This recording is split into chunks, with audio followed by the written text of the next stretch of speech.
What's going on? It's your boy, Max. It's RJ. And you're listening to or watching Streaming Cassettes. On the Zoomies. On the Zoomies, yeah, not just my dog zooming, it's we're zooming. We're mixing it up this week. Just kind of been busy schedule-wise and didn't want to have RJ getting too stressed running around, copping to my joint. So we said, hey, let's just do the Zoom chat and we can make it work. We'll add some graphics behind us, like some overlays, and we'll make it look good. So the magic of COVID. Yes. Yes, magic one way or another. The good magic of COVID. Yeah, that's the way to put it.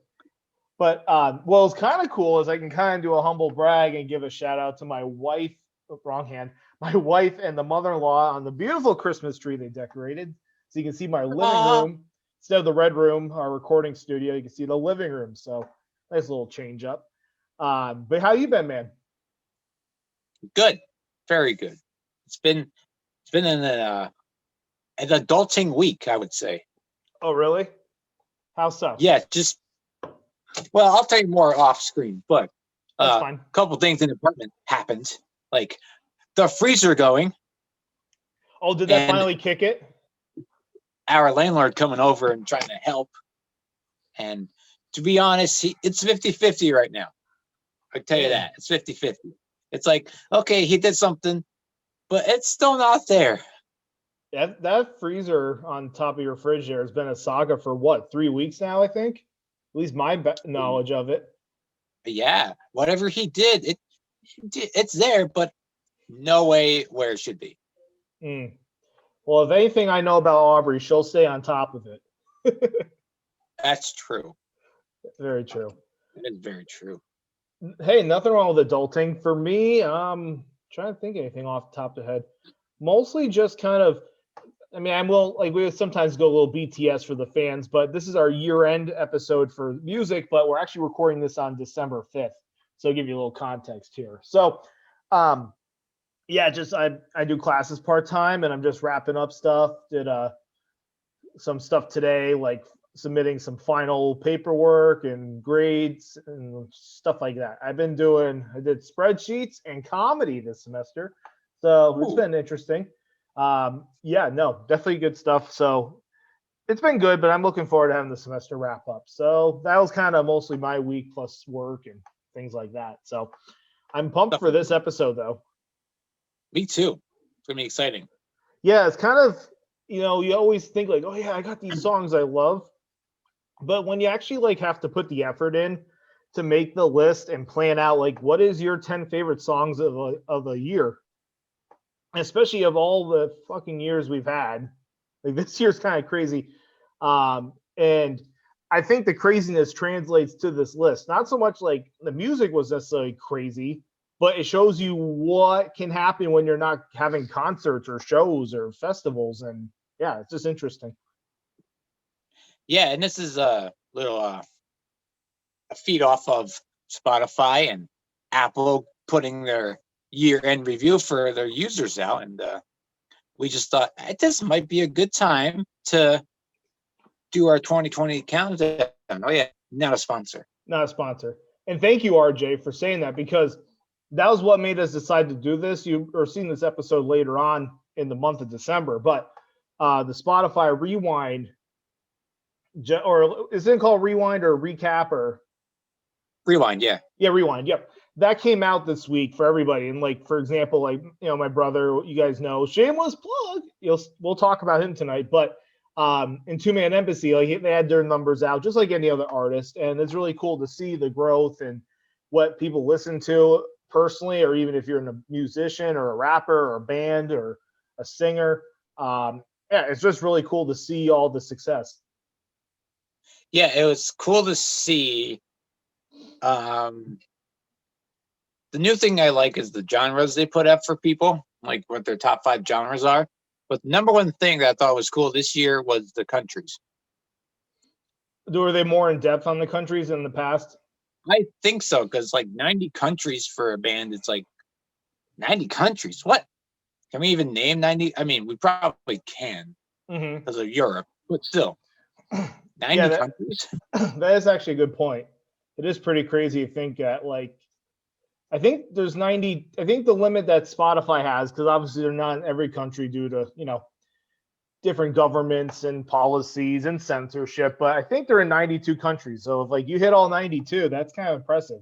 It means the whole entire Spotify system has listened to your music at some point, which is pretty amazing. Yeah, and it had like, oh, you're in the top 4% of listeners for this group. And I was 0.5 for August Burnt Red, which is like, you think of it like, how many listeners do they really have that you're just 0.5? Mm-hmm. And like 10%, you're 0.5%.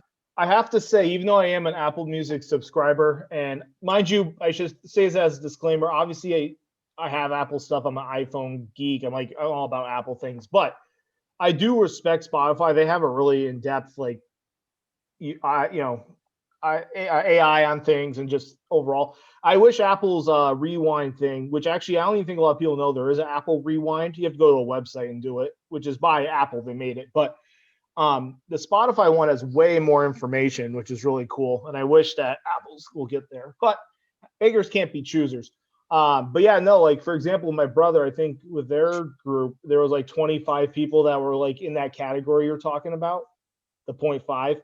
And it's just kind of crazy to think like how many people have that like level of dedication, because that's hard to get that much, even for certain groups, like they're their number one thing. You're listening to them all the time. Yeah, it is. It's very, very crazy. Like you said with the AI too. Like, I don't know what they got going on there. Who's writing code? I don't know if they got hired by Mark Zuckerberg or something, but damn, like just a detail. Was there anything that surprised you? Or if you have to say it now, if it gives away your list, but was there anything that like made you say, "Oh, holy shit"? For my music? Mm-hmm. Not really. It was just like how detailed it was. Like top song was Blasphemanian by Annihilator, and they're like, "Oh, you streamed it 25 times." I was like, "Well, there's 165 days in the year, and 25 times I streamed that song." Which is crazy to think. You probably think the same way too. They're like, "Oh, I probably listened to that way more than 25 times." True. Well, I wonder. Okay, this is getting really in the weeds. I wonder if when they say like 25 times or something, is that full completions of the song or like a partial? Because how many times do you listen to a song halfway and then you just hit shuffle and you're like, "Oh yeah, I got the gist. I got my fix in, so to speak." I would say probably a full. Yeah, maybe. Just an interesting fact that you don't know, because they do revenue sharing with the artist based off 30-second listens. If you listen to an artist song for 30 seconds, they get paid. So, didn't know if that counts on the as a fan with your phone or not. So I would assume, yeah. So if you are ready, my friend, I think we tackle into we're going to do honorable mentions first, but we're going to tackle into our list. I'm not trying to be Aaron Rodgers here. Pat McAfee. Oh, what is that? The whiskey joke? He always drinks water the whole time. But I've noticed, because I watch it every week. I watch that interview every week. Mm-hmm. Exactly. It's a different water glass every time. Who, me? No, Rodgers. It's so really? funny. Yeah. We got to mix it up. It's like us with outfits. We change it up every week.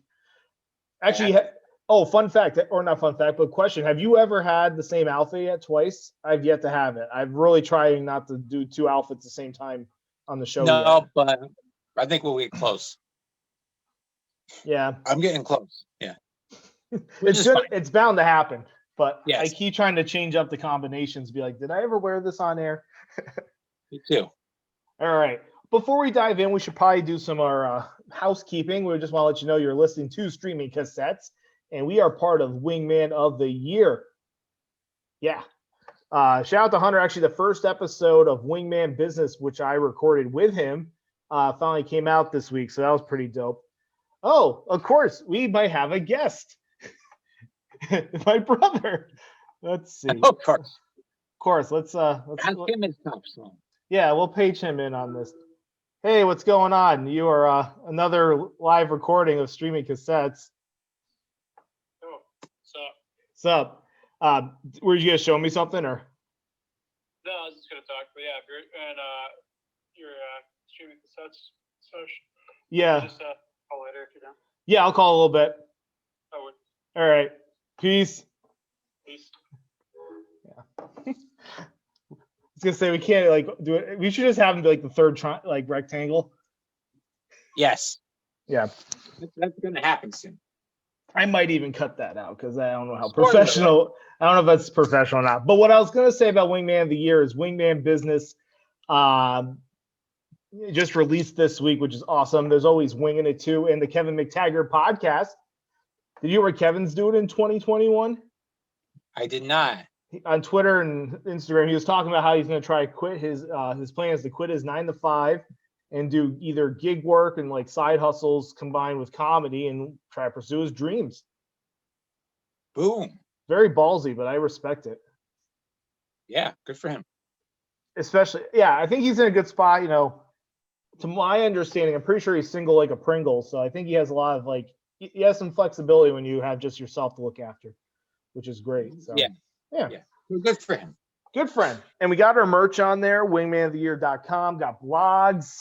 You know what it is. But we just wanted to do our shout out to the daddy hunt. All right.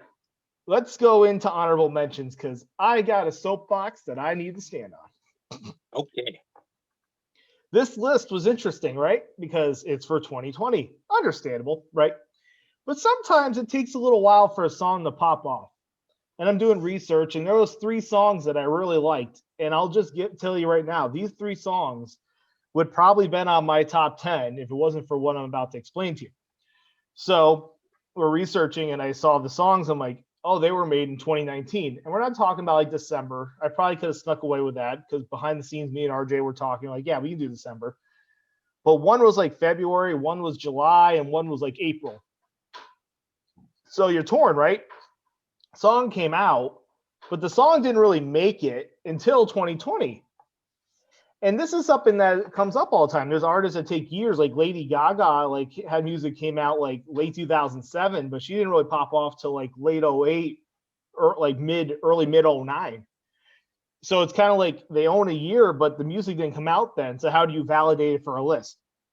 I'm really curious what RJ thinks. But the 3 songs that are my honorable mentions that I would have definitely had on this list, but I wanted to be a good steward for the brand, was Ride It by Regard, Sunday's Best by Surfaces, and I Love You, IOI by Surf Mesa featuring Emily. Those 3 songs were ones I was obsessed with and loved, and they popped off in 2020, TikTok, the whole 9, but they were in 2019. So that's why they're not on my list. And I'm torn because I'll be real with you, Surfaces Sunday Best was going to be either my number 1 or number 2 song. So it changed my entire list quite dramatically when we firmed that up. But yes, songs that should have been on my list. I don't know what you think about that, RJ, but I just thought I'd give you that little BTS on my list compiling. I'm not as adamant as he is, but I get it. They release a song, it takes a while, and then it pops off. I don't know how the artists feel though. You know, Is it like a goal? Maybe like, yeah, I'm gonna get in shape. It's not like you try to get in shape, and then like in a week you're like, oh my god, look at this, I have muscles. It's like, no, it takes time, and maybe that's what happened with those songs. Like it's hard to predict the algorithms too. Like, okay, is this gonna pop off? Like I'm not gonna say it, but your number 1 song, like he didn't know that was gonna be a hit.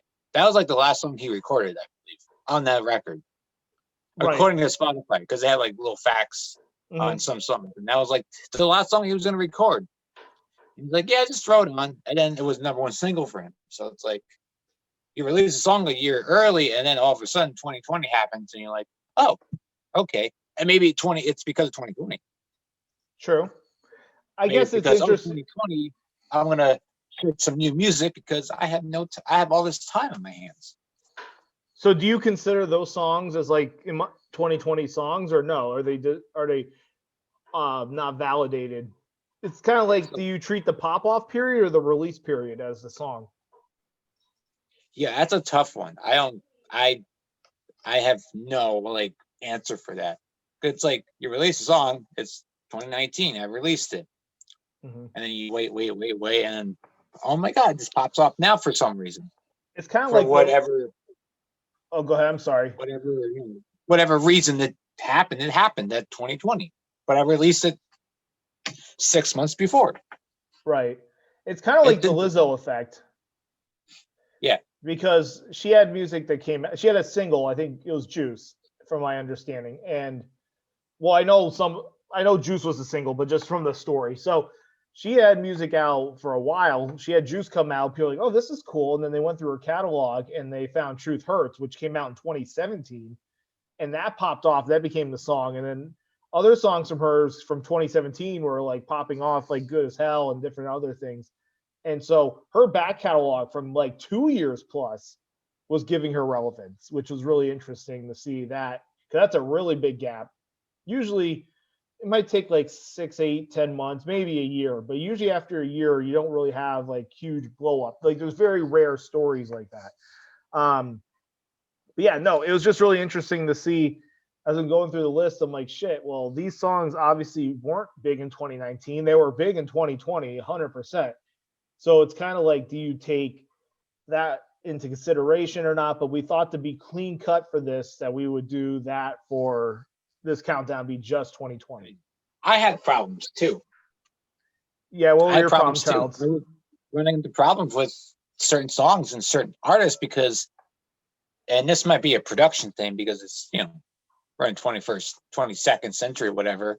And it's like, you hear a song and you're like, oh, that definitely just came out. And you're like, oh no, that's 2016. Oops. But the production is so high on some songs, like Lovely by Khalid. That song could come out today. But no, it came out in 2017. It's 3 years old. It's like, oh, Yeah. okay. Mm-hmm. Yeah, no, it's tricky nowadays. So I'll go through my honorable mentions real quick, and then we'll do yours, and then we'll dive into our countdown. Let's do it. Okay. So I had, if I'm counting the ones I was on my soapbox for, I have 10. I'm not going to go deep in. I'm just going to just shout them out. So yeah, Ride It Regard, really good song. I did not realize that it was a kind of like a cover almost of Jay Sean's Ride It from 2008. I did not know that. It was sped up. Recently just learned that. Fun fact. The guy from Down. Anyway. Sunday's Best Surfaces. Love that song. I Love You, Surf Mesa. F2020 by Avenue Beat. That was one that blew up on TikTok. The Low Key F2020. Really catchy song. I think it's kind of fitting for this time of year. Go Crazy, Chris Brown, Young Thug. Love the instrumental on that. Kind of dug the Diplo country phase. Heartless by Diplo, Morgan Wallen, and Julia Michaels. I like that song. But I was on the fence about putting it on the list. But I was like, it's close, but not enough. You'll be surprised. I have The Weeknd on my list, but I did not pick the predictable one. I have Blinding Lights as an honorable mention. I like the song, but another one just really spoke to me that on the album for After Hours, so I wanted to give that one some love. Hot Girl Bummer by Black Bear. Catchy track. I like Black Bear stuff. Shout out to him. This one was a fun song, but it just didn't. I was very conflicted. I almost put on the list. I like the 10th spot, but I didn't. Blueberry Faygo, Little Mosey. It's a catchy little track, but I just felt like it wasn't really top 10. And then this one was a late arrival, but I really like it, and I want to give the kids some shout out. From a couple weeks ago, we did it for our, one of my forward finds. It was Rescue by Johnny Two Phones. And I thought that song was good, but I just listened to it, so it was hard for me to justify putting in the 10th spot. So that is my honorable mention list. We might have a visitor. Oh, okay. We like visitors here at Streaming Cassettes.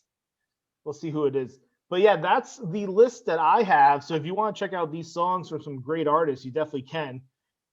It's Four-Legged. Oh, it's Valkyrie. Yes, she was begging, and I'm like, you know what? It's going to happen sooner or later. It's just going to let her in. My four-legged friend is munching on a bowl of kibbles and bits in the kitchen. So. And the future wife is almost done with work, so it's okay. Man, she's pulling a late one tonight. With 9 o'clock. I didn't realize they go that late on Saturdays. Yeah, they I mean, she gets, knock on wood, some calls, but still. Yeah, it's a slow day. You're making that money. Oh yeah. No, I hear Exactly. you. Right. So what is your honorable mentions? I don't know have I as spewed a many. shit ton.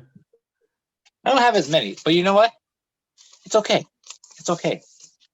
It was a weird year. It's a weird year. Very But an weird. interesting one that almost made it on the list, but not quite. I thought it was too short. Thought it ended weird. It was called Lighthouse, and it's by The Used and Okay. Mark Hoppus, of all people.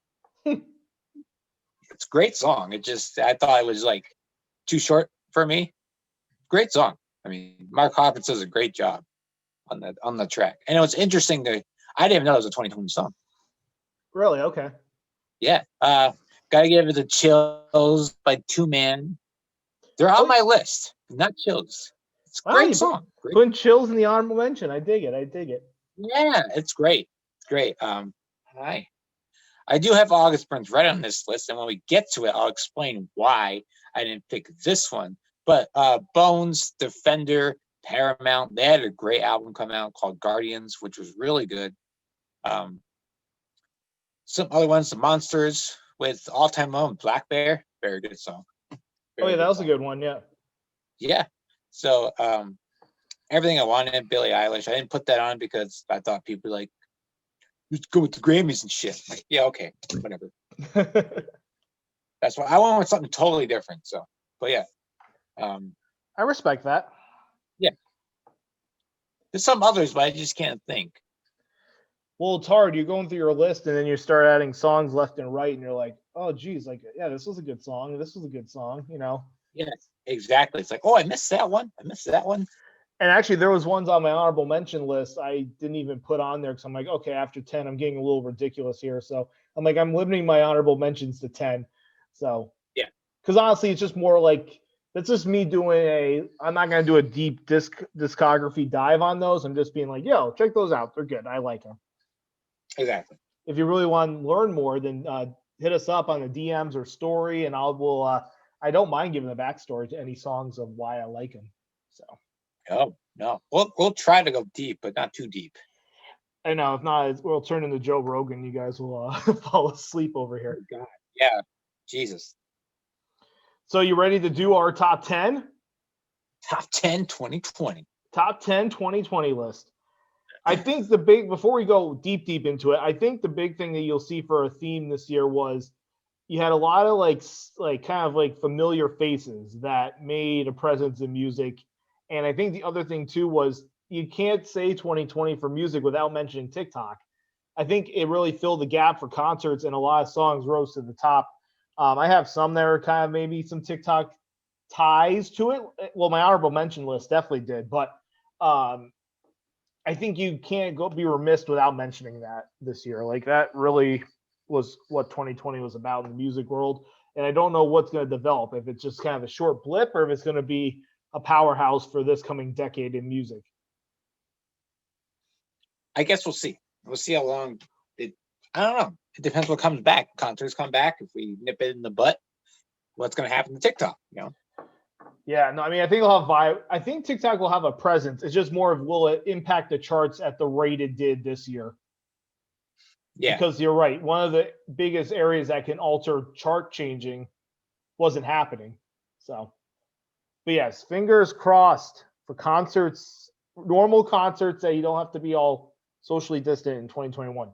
Or at least like not, I can get like standing apart a little bit, but God, it'd be nice not to wear a mask. And I'm not saying that's a poo-poo thing. I wear it all the time. I understand it. But I want to be in the world where we don't have to worry about a pandemic. And I think everyone's in that boat. Interesting fact.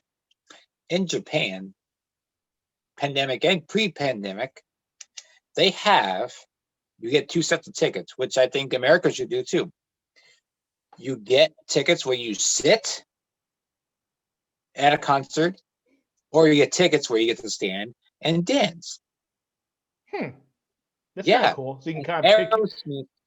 I was watching some Howard Stern, and Steven Tyler said that in Japan and some countries, they have 2 sets of seating, regular seating and standing, dancing, moshing seating, which I thought was interesting. Gives you like kind of a pick your own adventure. Yeah, which in COVID times, it's perfect. Right, you can kind of have a little more separation. Exactly. All right, so let's dive in. Number 10. Who wants to go first? Go ahead, hostess with the mostest. All right, me. Okay. So number 10, and just for YouTube reasons, I don't think we're gonna do previews because we'll get flagged pretty quickly. They But can find them. you'll find it. We'll link in the description because I'm a nice guy like that. So number 10 is "Lose Control" by Medusa featuring Becky Hill and the Good Boys. So this is kind of like a house EDM track, a little darker. Medusa has a bunch of different songs from 2019 and 2020 kind of popping off, and he has a little bit of TikTok success. I feel like EDM has been weird this year because it's either been a lot of TikTok stuff, obviously the Roses remix from Imabek. Ironically, I have a version of that song on my list, but not the one you would think. But yeah, no, "Lose Control" is a really cool track, and I think it's kind of interesting to see if that's going to be sort of the next wave in electronic. But I like the song, and it's just kind of a good vibe song in your car. That's why I picked it for number 10.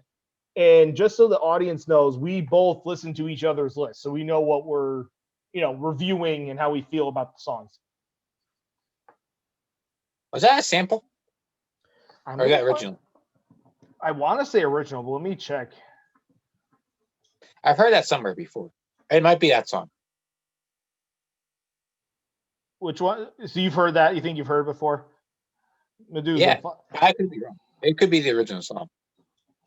All right, "Lose Control" was remixed.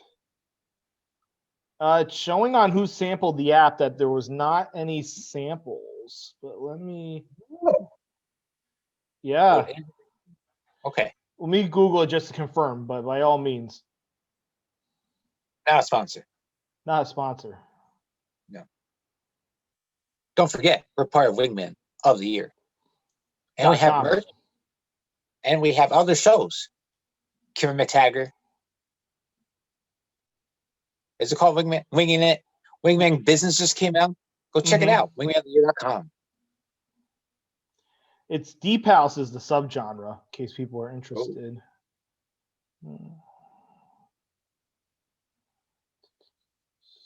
Also, PSA, wear your mask. Yes, please do. I mean, our neck of the woods were not as scary as other spots, but it's getting really gnarly. Even for here, it's gnarly for our standards. We were going like weeks without any cases. Now we're getting like 100-something a day regular. Yeah, I'm looking. It is a non-sampled song. Crazy. What were your thoughts on the track? Must have heard that. It's good. I must have heard that song a lot, though. So it's good. I like it. It's definitely a little darker, so it's definitely up my wheelhouse. Yeah, Dropping is different. It's not your typical EDM. I mean, not your typical house either. No, it's a little slower and a little darker. It's slower, but it's still a vibe. Oh, for sure. Like, it's not. When I say slow, I'm like, instead of like 132 BPM, I don't know what the BPM is, but it's like just cranked down like 5-10 notches. It's not that bad. You can still vibe to it. Yeah. It was pretty high on the danceability on TikTok on that one, I noticed. I think so too. I think it was too. That's probably where I heard it so much. I saw a lot of different popping type of dances on it and a lot of footwork stuff on it too.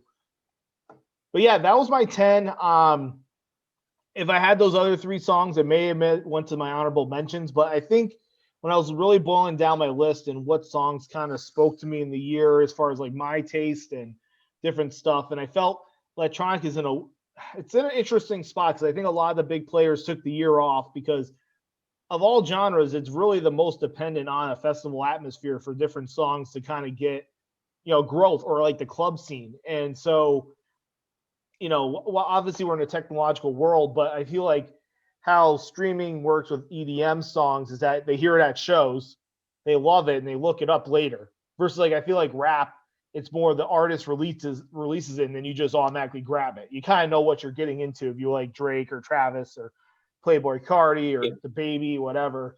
Like, who that person is because you've read up on them and you just, download. versus like dance tracks. You're at like a Coachella, you're at Lollapalooza, you're at like Ultra, and then it's like, oh shit, this is good in the mix. And sometimes not even like that artist that's mixing its song, it's like somebody else's, but it's like the hit, and then that's how things grow, underground. So, Right. But I felt this is like one that's of all the electronic out there, not counting the shameless plugs on my brother.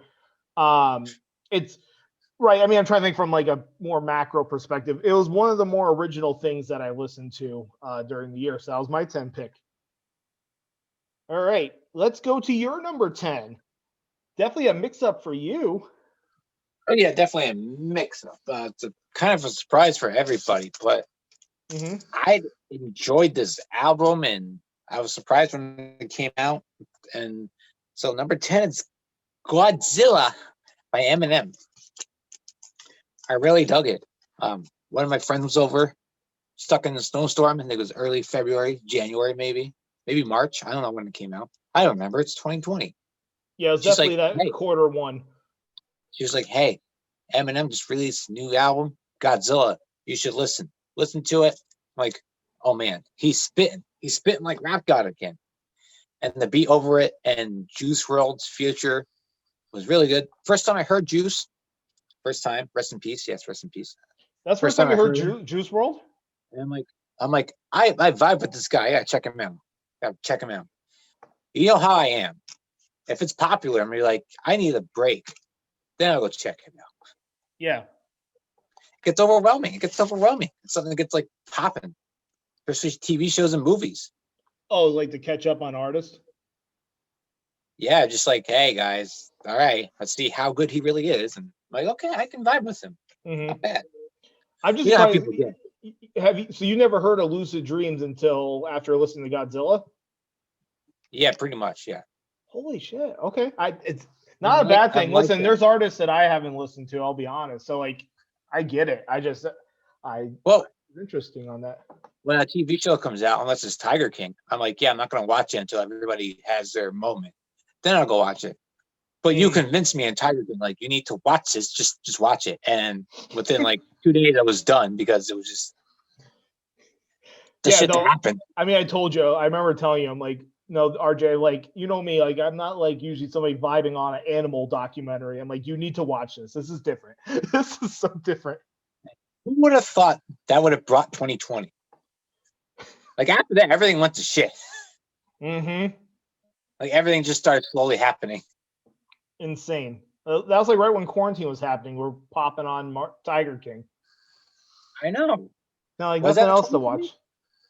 What? Was Tiger King 2020? Oh, yeah. It was like February, March it came out. That's crazy just to think about. How much this year has happened.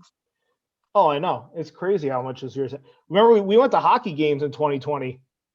Oh, my God. That was like January, wasn't it? Yeah, late January. Like, there was actually humans in the stands, and we like hung out and like weren't even fazed by it. We social distanced before it was cool because they spread out pretty good in that arena. Yeah, no, there was definitely it was a Friday night. It was like 2,500, so it wasn't too bad that night. But other than the walkout and then going to get your food, it was pretty much social distance. Oh, I love going to hockey games at the that was so much fun. Yeah. At the Cool Assuring Arena. It's still the Civic Center to me in Glens Falls, but Adirondack Thunder, shout out to them. I call it Civic Center too. What they could really a mini rant, but what they could have done is they could have called it the Cool Center, because then at least there was product placement, but then you have the center part. Anyway, missed opportunity in my book. But yeah, no, Godzilla's a good track. Sorry, we're reminiscing, but 2020 just got a whole lot bigger. Yeah, no, it's a lot to unpack here. It's a year in review, so we're reviewing our personal lives too. Damn it! Damn it! Anyway, Godzilla's it's a solid track, and yes, Eminem goes ham on it. I'm just gonna be, I'm gonna be real on. I think there's like Eminem fatigue, and when I say that, he's obviously amazing, but I think it's like I've heard so much Eminem and I've seen him tear it up so many times. I overlooked it, honestly. But that album does have some good songs. Just so I sound intelligent, let me pull it up here. But no, Godzilla's a good song.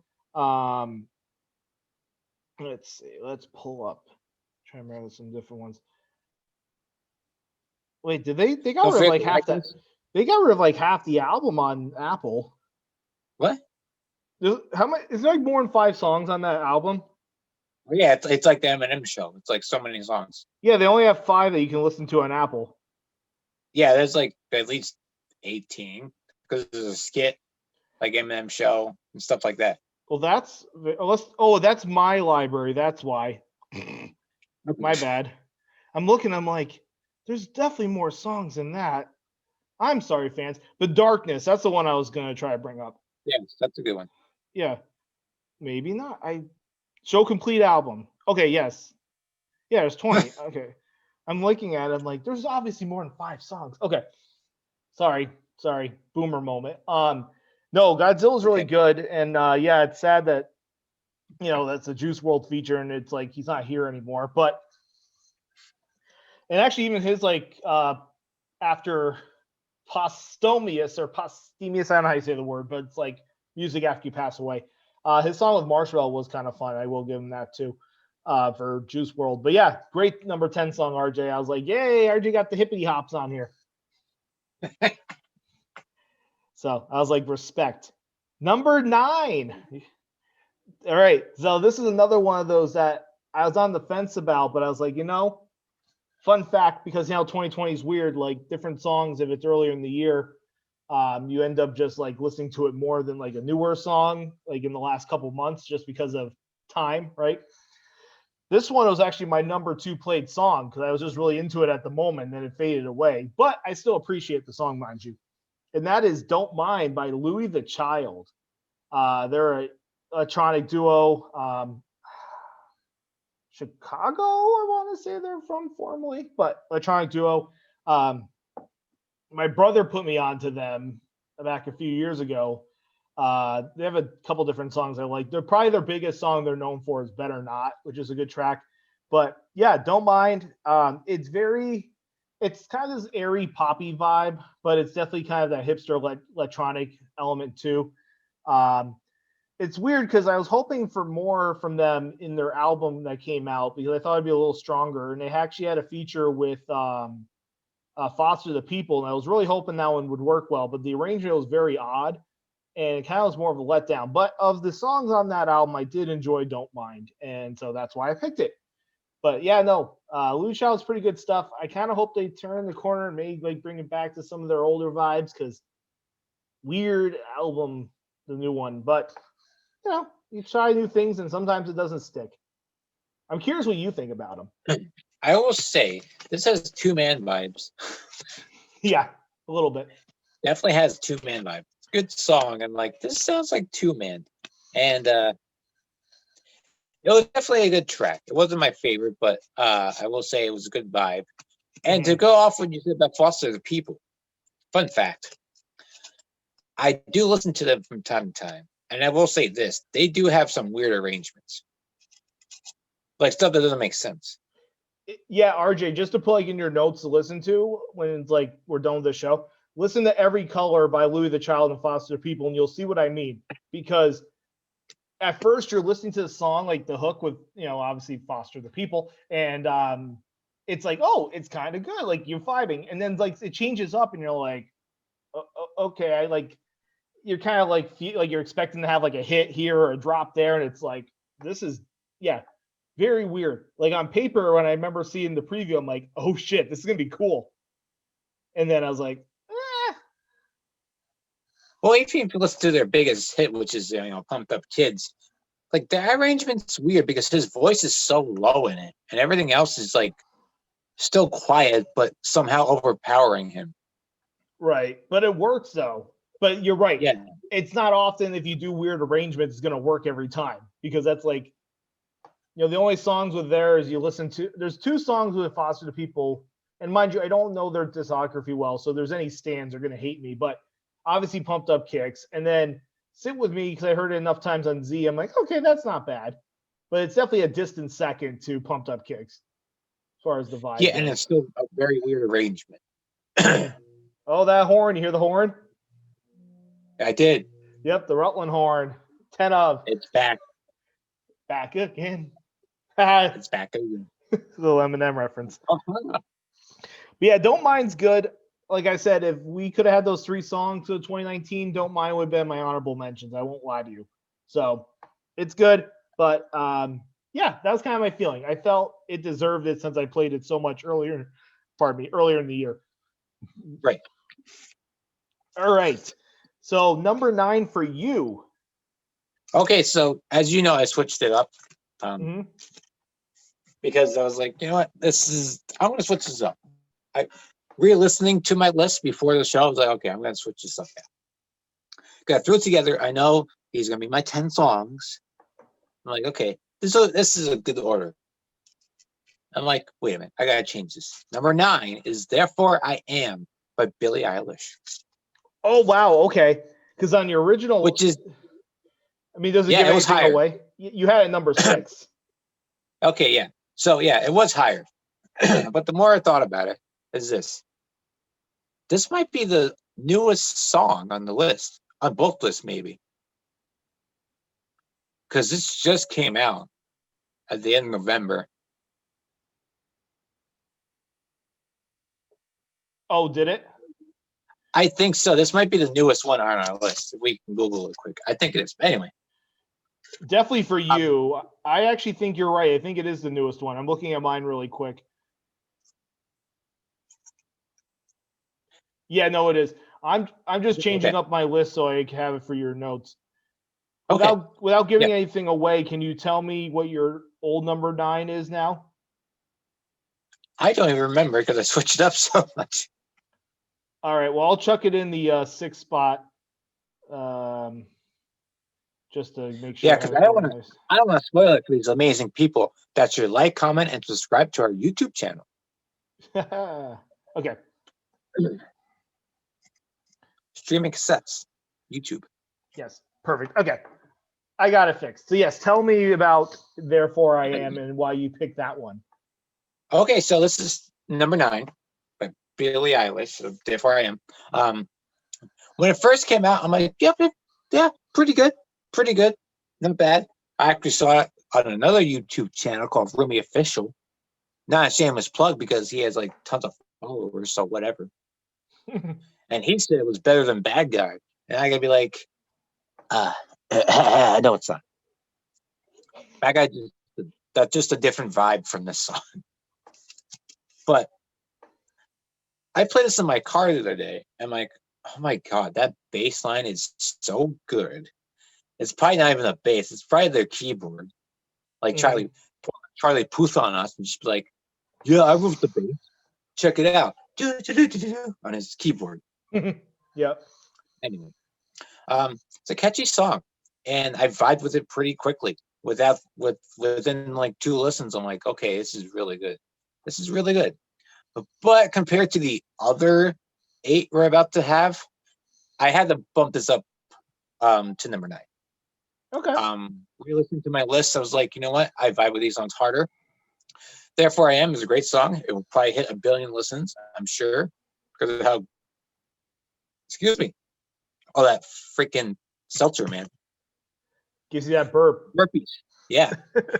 It's good burps, though. It's good burps. Not like, heartburn or anything, but.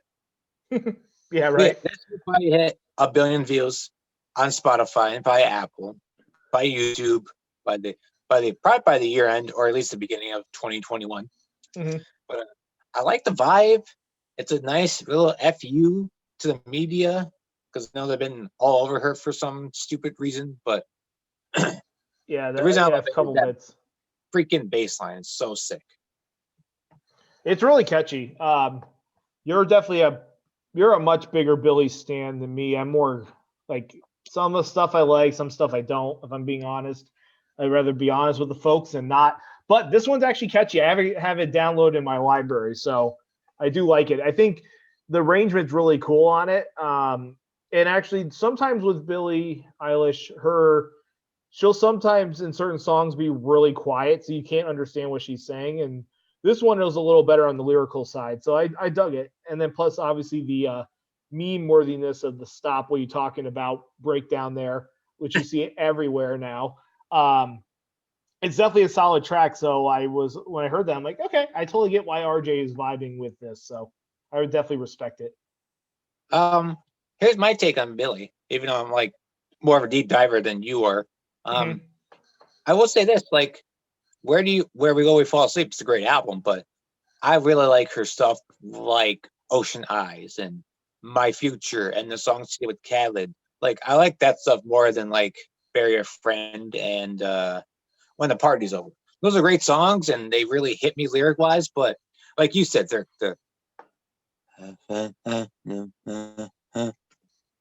which is fine if you can read the lyrics. It relates to me, but like I like when she sings. Like I love when she sings. Yeah, the Lovely with Khalid is a good collab. I like that one. Yeah. They work so well together. Oh, it's really solid. Yeah, But no, that's a good 9. I like that one. So what's really funny, let me ask you this. Have you changed your 8 spot? Because if not, we have the same number 8. I did. Okay, damn it. I was gonna do like we have the same number 8. Okay. Nope.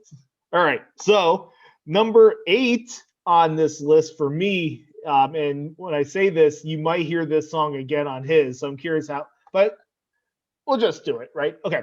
So number 8 is 4 a.m. by Two Man Embassy. Great song. Great song. If you're wondering what the heck, who's Two Man Embassy? That's my brother. You don't listen to the show then. Yeah, that's Tristan. Yeah, this is your first time on the show, which we love having you on. But yeah, my brother Tristan. There's 3 guys total. It's Tristan Sullivan, my brother. Same mom, different dad. If you're wondering about the last name, that's all I'm gonna say. Blake Martin, who actually sings on this track, and Brad Smith, who is Tristan. They're the founding 2 members, is Brad and Tristan, and then Blake hopped on about a year and a half ago. But kind of like an oxymoron. Oh yeah, 3 guys, 2 Man Embassy. Yeah, it's kind of part of their story at this point. But yeah, 4 a.m. is a really cool. It's kind of a darker, sort of like a trap house, not house, but like a trap future bass kind of EDM song, and just really vibey. Just really goes hard. And at the beginning, that good old 4 a.m. just screaming it. It's really cool. And yeah, I really enjoy this one. But at this point, we'll just say RJ has it on his list too. And I don't mind giving this part away. I have 2 of my brother's songs on this list because I felt really good about the other one. Pardon me, too. But RJ, what do you think of the song? Or should we actually, you know what? I'm going to wait till it hits your list. Wouldn't that make more sense? Yeah, I will say this for the family, like the family, my family, your family. It's almost become a meme. It has been. That song has become its like inside joke meme. 4 a.m. Yeah. Just because like we'll talk about something and we're like 4 a.m. Exactly. So that's kind of cool. I will say I was talking to my brother about it earlier today because I was telling him about the songs on the list and how you had it too. He's like, "You guys really like 4 a.m. It's that good?" And I'm like, "Yeah, dude, it's really good." And there's a whole like internal backstory on like maybe how would I word it? Maybe like it should have done better on the number side of things, but I won't get into it. But anyway, I was talking to him about it, and they said, if when things pop off for you guys, I feel like this could be like your like Truth Hurts, like for Lizzo.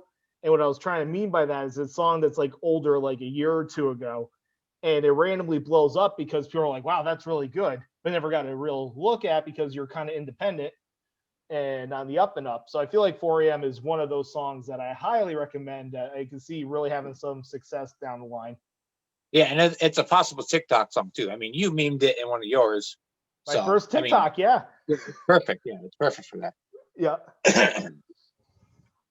What is so yeah, I know it's on your list, so you'll give me your review then, but what is your number 8 song? So number 8, like I said, I'll resend this to you. Mm-hmm. Number 8 is Trilogy by Silent Planet. Okay. I think it was number 9. It might have been number 9. It was number 9. Okay. So that's an easy switch for you. So yeah, Trilogy by Silent Planet. This came out pretty early, so I kind of forgot about it.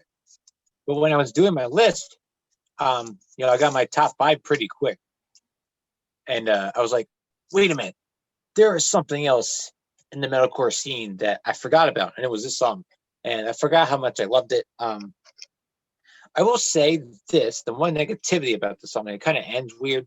I don't like how it ends, but it's a solid 3-minute banger. And the thing about Silent Planet is they get a lot of hate because of the screaming is different, and but I really dig it. I call them like poetry meets metal. It really is. There's poetry behind a lot of his lyrics. And fun fact, he actually wrote this when he had a mental breakdown a couple years ago in the asylum. He actually wrote this song. Oh wow.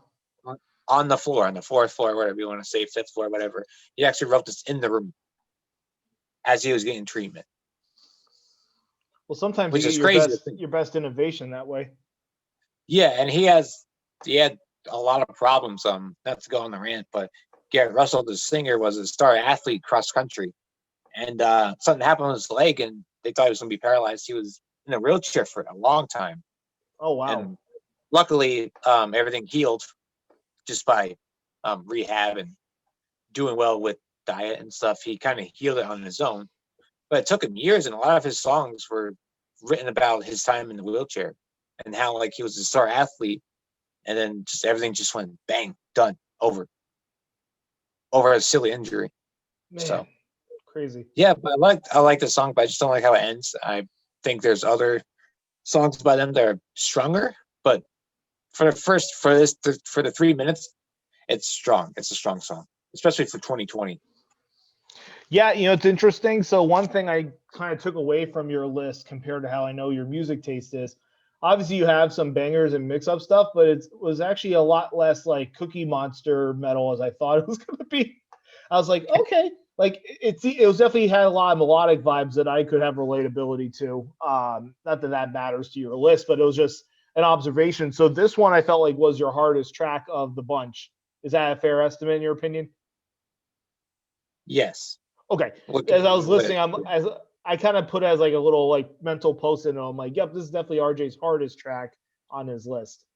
So I will say like deathcore was very sparse this year, and I think it's mostly because of all the other bands on this list. Like they just didn't know what to do. I mean, there were some bangers in the deathcore scene, but like a lot of bands just released one song because they just really don't know what to do. I mean, Fit for a King and August Burns Red obviously had a plan, and they were going to go through with it, which was to release the whole album. But some bands just like, let's release a song, see what it does. And Chelsea Grin is now releasing songs slowly, so they had one in 2020, which I will say, Bleeding Sun, best breakdown of 2020. There, I said it. Hot takes. Chelsea Grin. I don't know if it's a hot take, but if it's in the community a hot take, then you just dropped it. I just dropped it. I think it's tight. Do you feel like in the metal scene that it's very dependent on like live shows to figure out what songs pop, or do you think it was more calculated decisions of not knowing what the hell to do? So I will say this: when I went to a concert a couple of years ago in 2019, there was a Japanese band called Crystal Lake, and I listened to their songs beforehand, before they opened for August Burns Red, Fit for a King, and also Miss May I was at the show too. But I listened to this band, I'm like, yeah, they're pretty good. And I saw them live, perform songs live. I'm like, oh, easily download the whole discography, just because I saw them live. I'm like, okay. Because they brought that energy, like, oh, okay, these guys are freaking hardcore guys from Japan that just want to make a living playing music. And like you said, with the EDM thing, like I listened to the song in the car, I'm like, yeah, it's pretty good. I saw them live and they just killed it. I'm like, yeah, these guys are like, I was like, yeah, I saw them, like, I need to download their whole discography. Right. That's pretty cool. I mean, actually, not the same, but a good example of how shows will change your opinion is when I went to see the Chainsmokers second time in Boston, which is actually the last concert I went to before COVID, which is, God, I miss concerts. But anyway, when we were there, the other kind of like headlining act on the tour was 5 Seconds of Summer. And when I kind of going into that show, I was like, okay. Like I just know like you look so perfect. I know other songs, but like you just kind of look at it as like, all right, it's One Direction with guitars. That's kind of like how I mentally always prepped like 5 Seconds of Summer in my head. But they actually have some good chops, and they're still like kind of like a pop rock band. Like they're definitely not hard. I'm not saying that, but I gave a little more credit on they're actually like doing shit on stage. It's not like One Direction, they're just holding props. So that's something that I took away from the show. And then actually my wife, the opener was Lennon Stella, which is kind of like a pop singer, and she does Takeaway from with the Chainsmokers and Millennium on their Out World War Joy album. And it's interesting because Nicole, like, we never heard of them, or her, I should say, and my wife's obsessed, and like we were going over her music for the year, and that was like some of her top songs this year was from Lennon Stella, like Kissing Other People and Bitch. And it was really interesting to see how you can see an act and then it changes your whole perspective after you watch it live. Exactly. Yeah. So, but yeah, no, I thought it was a good song, but it was definitely when I saw it, I was like, yep, that's RJ's hardest song on the list. So, all right, number 7. This is my little kind of a change up, a little Max nod, if you will. So I picked the Roses remix. The one that's famous that everyone knows it's still by St. John, but it's the I might butcher it, but the Imabeck remix, who's from Kazakhstan of all places. That whole story is crazy. Basically, he high five. The remix I picked, I'll just say the list and then I'll go to the story. But I picked the remix, which was St. John featuring Future, which is a much more like rap track. Did you listen to the right one, RJ? I'm hoping so. I'll know when you tell me. Yeah, so it's St. John featuring Future. So the one that everyone knows is more of like a techno, like, or not techno, like kind of like a house EDM remix.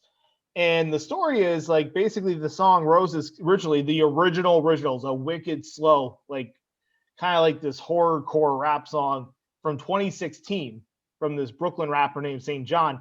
And then I don't know how the remix happened, but the guy was from Kazakhstan, Imabeck, and he made the remix and like kept DMing St. John to like listen to it, and he liked it enough where he eventually played it, but like he never heard of him before, whatever, and it popped off, got huge on TikTok.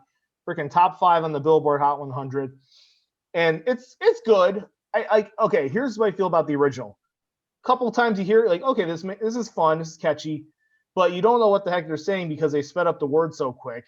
Because the song is like totally different when you listen to the original versus the remix, the EDM one. But like after 3 times, you get kind of sick of it. That's kind of my feeling. Like 2-3 times, unless you're at like a party where you want to like hang out and like dance and crush it, it's kind of like it's repetitive. But I heard this song, the one with Future in it, when I was actually at my job taking photos of a car. It was actually a 4Runner TRD Pro. Oh, so nice. Anyway, but I was listening to this on Hip Hop Nation on Sirius. It was just in rotation, and I'm like, damn, this one got some sauce on it. And I liked it a lot, and I just kind of played it nonstop. So when I was doing my top 10 list, I was going through and I'm like, oh, I did play that a lot. And I'm like, I don't think it's top 5 worthy for me, but I'm like, this definitely earns a spot in my 5 to 10. So that's why I picked it for 7. But I like that one because I feel like it represented the original song and the original meaning. And it wasn't like it sounded like a girl singing. It's actually like a guy, and there's like a whole story behind it. And even though I'm not usually the biggest Future fan, I actually thought his verse wasn't actually too bad on this one. So that was kind of my feeling on the song and why I picked it. But yes, I'm curious, RJ, have you actually listened to that version or the one that people know it for? No, I listened to yours. I listened to the exact one you're talking about. Okay. Actually, I listened to your notes and said Future, and I was like, okay, it's that one. Yeah, that's why I wanted to write that. I'm like, that one. That was the only confusing one I think on my list. Yes. It's actually a lot slower than I thought it would be. But the more you talk about it, the more I like it. At first, I didn't really like it. But then the more you talk about it and you put the story behind it, it's like, oh, that's cool. Mm-hmm. Yeah, no, once you like listen to the whole like understanding of the why, it's very it's such a 2020 thing that whole story happened. Like, why would there be an artist from Kazakhstan with the remix and then popped off? And what's even crazier, RJ, if you ever look up the original just for the hell of it, it's even slower than the remix. It's freakishly slow. It's so weird. But basically, it's more about like kind of like in where he lives and street stuff and like different like trading of medicinals. The song concept is so different from like the chipmunk version you hear from TikTok. Right. And mind you, like when I first heard it, I'm like, oh, this is kind of different. I'm like, okay. But like after 3 times, you're like, it's like, okay, like it's the same thing. And then once you kind of learn more about it, and then once you listen to the other one and like kind of, then you like vibe like, okay, I like how this 808s kick in and everything in the car. So that is why I picked out that song. I was going to ask you why you picked that one instead of the other one. It was because I fell on it by accident. And then when I was literally doing that photo shoot, and not to like, it was weird. It's one of the few times I'm working and I like heard a song. I'm like, I need to listen to that later. And the speakers in that car, because it was a really nice one, it has JBL speakers and it was bumping. It was like a summer day. It was like June. It was nice out. I had the Hawaiian shirt on, feeling fresh. And I was just like, damn. And then I listened to it on my walks and working out and like just driving around. And I'm like, yeah, I really like this song. So that's how like the story behind it for me. Cool beans. What's your number 7? Number 7. We just talked about it. Oh, is that where it went? It's 4 a.m. by Two Man Embassy. What? All right. So tell me, what do you think about 4 a.m. by Two Man Embassy? I don't know how I heard it first. I think you might have shown me first. I'm not sure. Oh, as far as like how, like when you heard it the first time? Yeah. I loved it the first time. Usually with songs, it takes me like 1 or 2 listens, but this one was like, I'm vibing to it. And I don't know if it's because of the story behind it, because I kind of got the vibe right away that it was a friend and a friend talking to each other. And, I thought 4 a.m. was just a random fact thing. Like, oh, 4 a.m., it's late, right? Yeah, it's late. Okay, cool. Yeah. 4 a.m.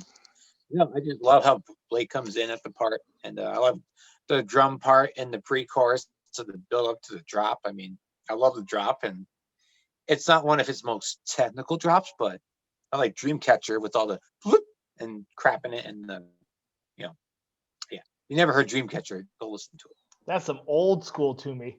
It is so catchy every time I hear it. I can never get the bloop part perfect. I always miss it by a beat.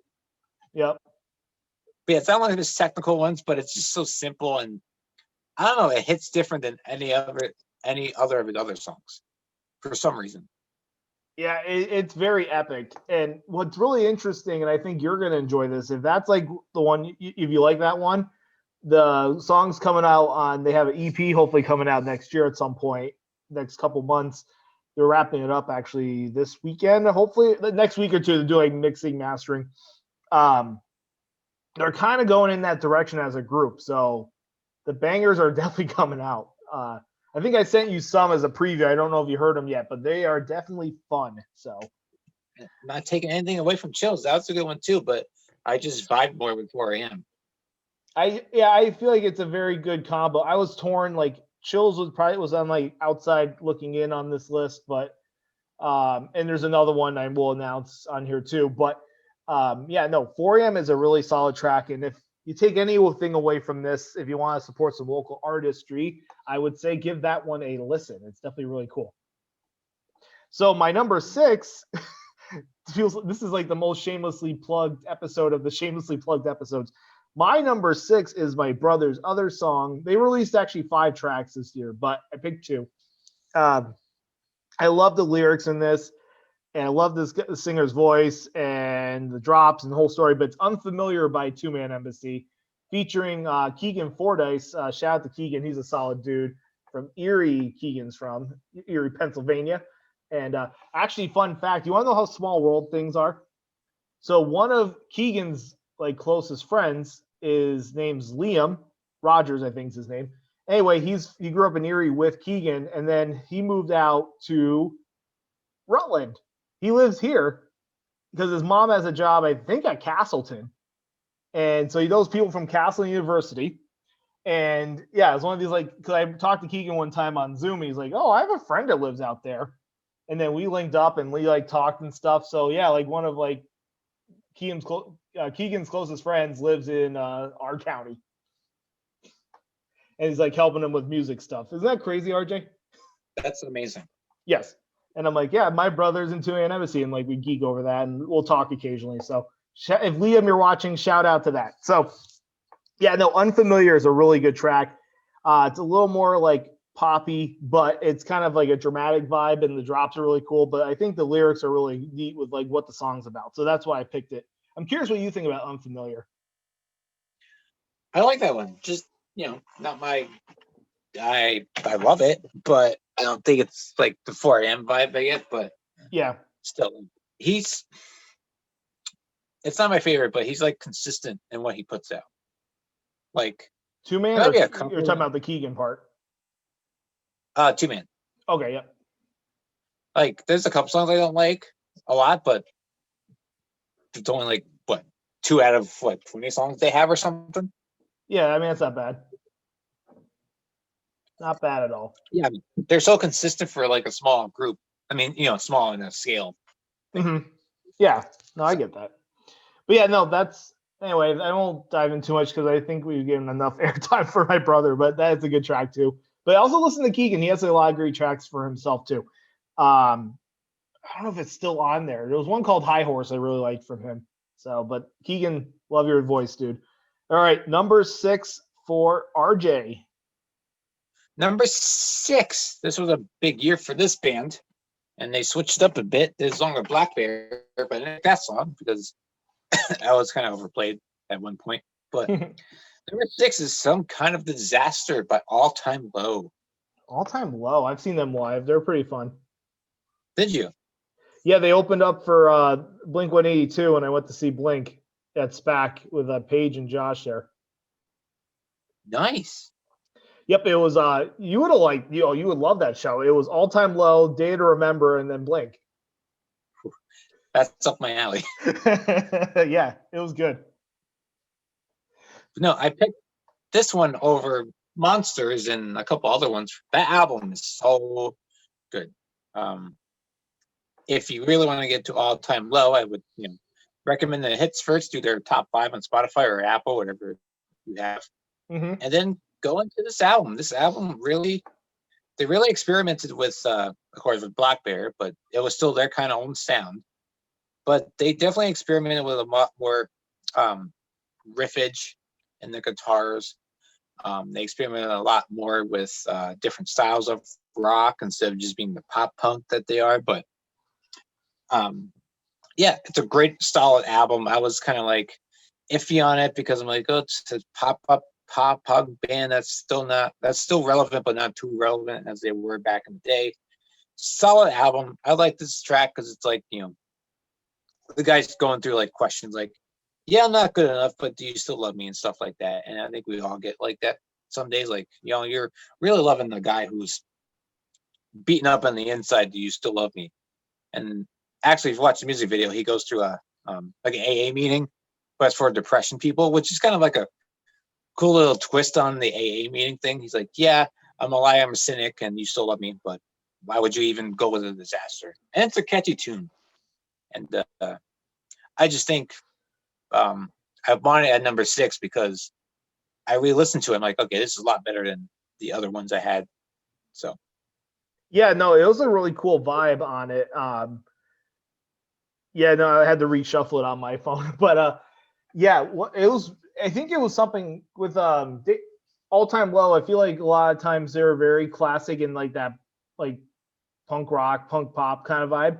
And this was a little more ballad based. It was a kind of a different arrangement for them. I wasn't expecting going into listening, because I've had friends like, shout out to Paige if she's watching, but Paige is like we used to be like a super fan of All Time Low. So I used to listen to, like, when I hang out at their place, like nonstop, like just all time low stuff. And I was like, this is really different for them, but I liked it. I thought it was really cool. And then actually Hugh told me the story about the message. I didn't really know that was the extent of it. So that makes it even cooler. So I thought that was really a good vibe overall. Yeah, that album's really good. Like you said, they experimented with like not just the pop punk, with like just all the rock areas that they haven't really touched on before. Mm-hmm. So yeah, Dig great it. vibe. Are we ready for our top 5? Oh shit! Oh, Here we go. Number 5. Nitty gritty. Oh, love this song. I wish this song got a little more hype because I think it was just more bad timing with COVID. But I love this track. Know Your Worth, Khalid and Disclosure. Love this song. You know, they obviously have done collabs before with other tracks. Their biggest one that most people know is Talk. Disclosure produced that one. But Know Your Worth, I think what's cool is a lot of times Khalid stuff is slower, which I still love. I love that whole neo soul vibe. But he kind of picked it up where it was a little more kind of a pop upbeat vibe. It was really different. And actually, it was a really good message. I liked it. For like kind of like top 40 kind of music, you don't really hear like kind of like sort of positivity mentally, you know, or even body positivity vibes from like a male singer. And it was a really cool vibe. I dug it. The other songs I have are just real bangers in my opinion. That's why I didn't put it higher. But this one was worthy of, I felt like, being on my list. And I felt 5 was like just the right spot for it for my consideration this year. No, it's a good track. I mean, I like his stuff a lot. I'm starting to like, thanks to you. His stuff is really good, and his voice is very, like we just talked about him with Billie Eilish. Like his voice is very unique. Mm-hmm. And his whole story is really cool too. Like, I don't know, do you know much on his story? So he kind of grew up as a military brat, single mom, and he like was all over the country, and he never like felt like he had a hometown. I'm sure there's more to the story, but anyway, he finally kind of got some like connection and like a sense of like feeling belonging in El Paso, Texas, of all places. Like he's like I think he lived like up by Fort Drum, New York at one point. I want to say Alaska. Like he's been all over. Like his mom's been in the military. And El Paso was kind of like the town that he kind of came into his own. And I think he got there freshman or sophomore year of high school. And then he kind of started making music and he was being made fun of. And then the song Location came out, which is obviously one of his huge hits. And that came out, I think, his senior year of high school. And it blew up on SoundCloud. And then what really put it on the like Richter scale was Kendall Jenner put it as one of her songs in the background of her Instagram story. And that's how he got recognized, and how everything popped off was because of that. So it's really like he's a really humble guy, literally kind of like not rags to riches, but not somebody that's like sort of kind of, you know, he wasn't being scoped out by labels and stuff. It just kind of happened organically. And I think like he's a great representation and just seems like a solid dude overall. And I love so much of his music. He was on my list of like artists after I had my brothers at number 1. But after him, the next like legit artist I listened to the most was Khalid. So love Khalid. Nice. Yep, that's the story on him. But yeah, I'm glad you're starting to like his stuff, or at least diving in more, I should say. Yeah. I do deep dives, man. I love it. It's so much fun. Oh, it really is. Number 5 for RJ is drumroll. Number 5, Aftermath by The Ghost Inside. Mm-hmm. This came out, I think, halfway through the year. And, well, I'll do this because I told you to watch the YouTube video of it. Yep, and, the only one you told me to do this on. Yep. I will let you take the table for now. I want to see what you think. Yeah. Okay. So first, tell me about the video. The video really helps a lot to understand it. I would say this is probably your second hardest track on your list from like the metal standpoint, but it was interesting how they kind of went back and forth with some of like the presentation of the vocals. It makes more sense when you watch the video because Aftermath, it's kind of about sort of persevering through tragedy, right? So that can happen to anybody, whether it be big or small. But what was really interesting, and I'm glad they brought it into the video, was, and I'm curious, did this happen this year, that accident, or was it before? It was a couple years ago. Okay. Well, a couple of years ago, they were in a car accident and 2 people died, and a lot of the band members got injured. And I don't know like the extent of all the injuries, but you could definitely tell the drummer had a freaking leg amputated. Yep. And it just kind of showed like their rehab and all the stuff that they were going through and the issues. And it makes you say, damn, like this group like has such a bond for each other, and that they persevered and still have these loyal fans and stuff. And it still weighs on their mind what happened that day. And I thought it was a really cool message. I thought it was really neat. I kind of went into the blind, so I had no idea what I was going to listen to. And I thought it did a really good job. And even though it's not a group that I listen to all the time, I got the message across, and it was just awesome that RJ gave me the recommendation, obviously. So it was cool. I liked it. I was glad to see that.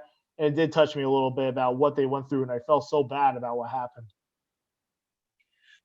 Yeah, I mean, I knew it happened, the 2 years ago when it happened. And it's crazy that, they were so quiet for a little bit, and then 2020 comes, and then this song comes out, and you're like, oh my God, like they went through all of this stuff. And,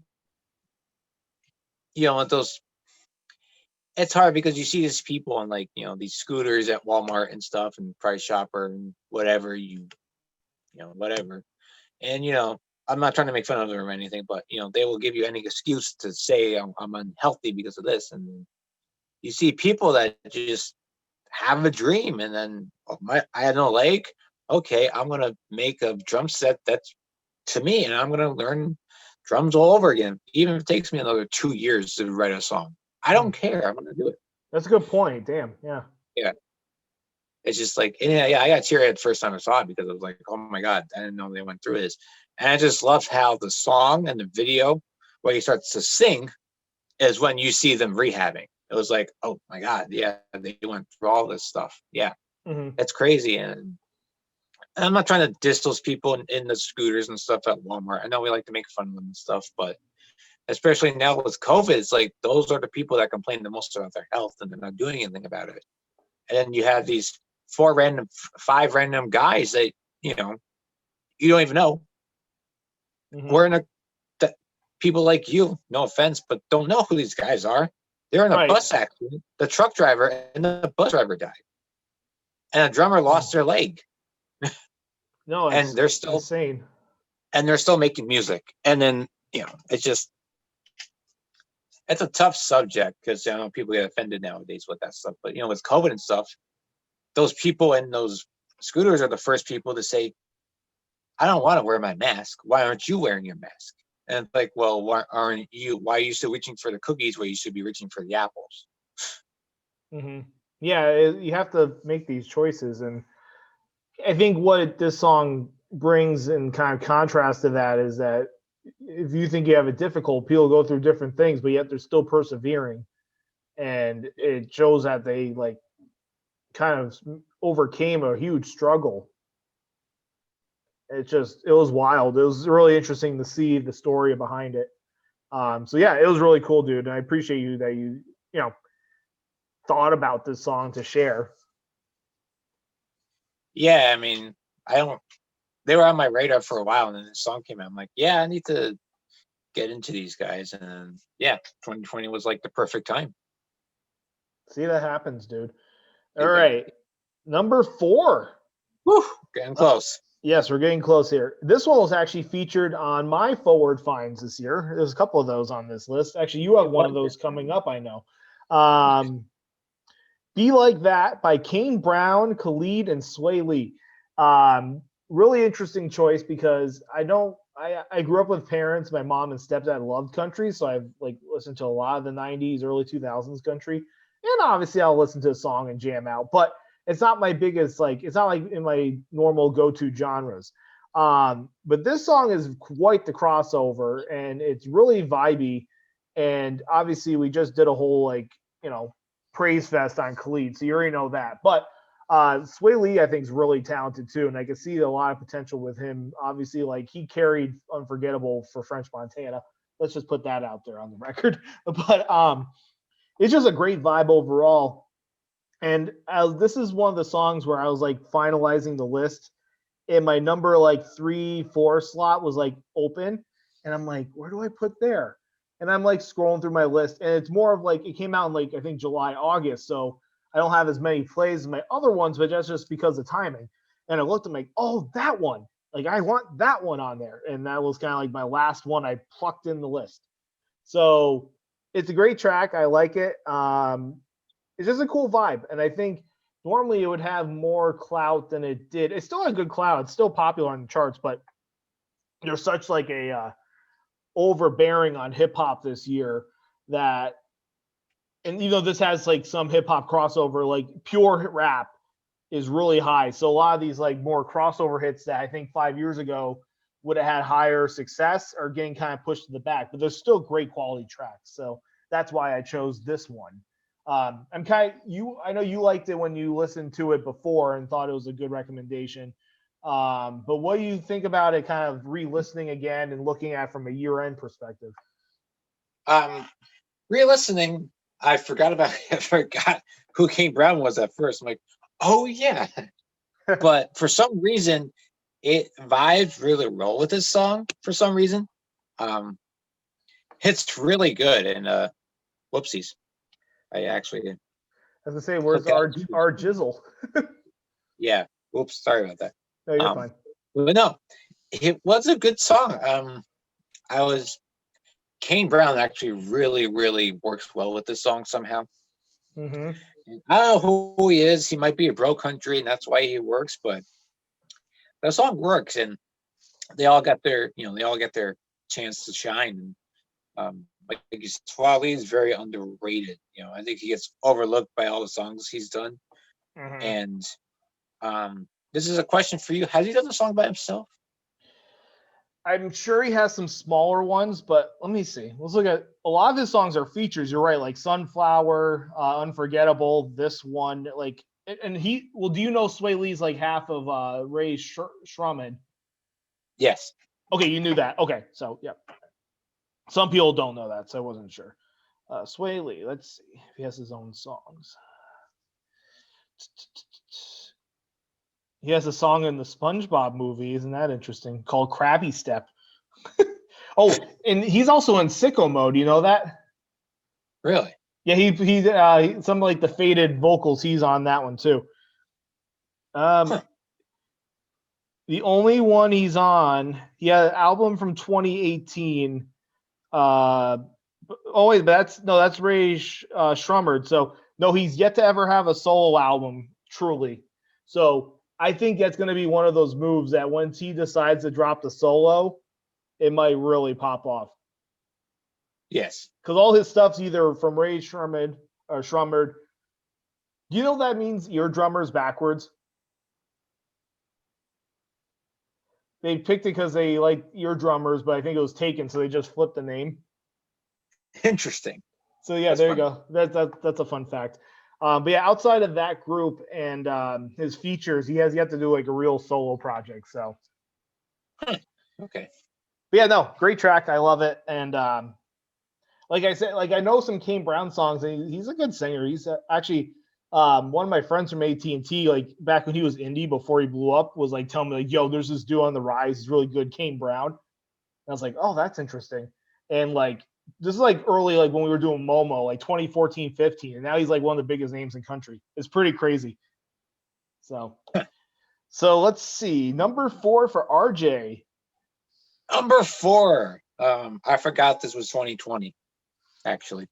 Really? Okay. Because they released a lot of songs within the past year, this band, and I forgot this was 2020.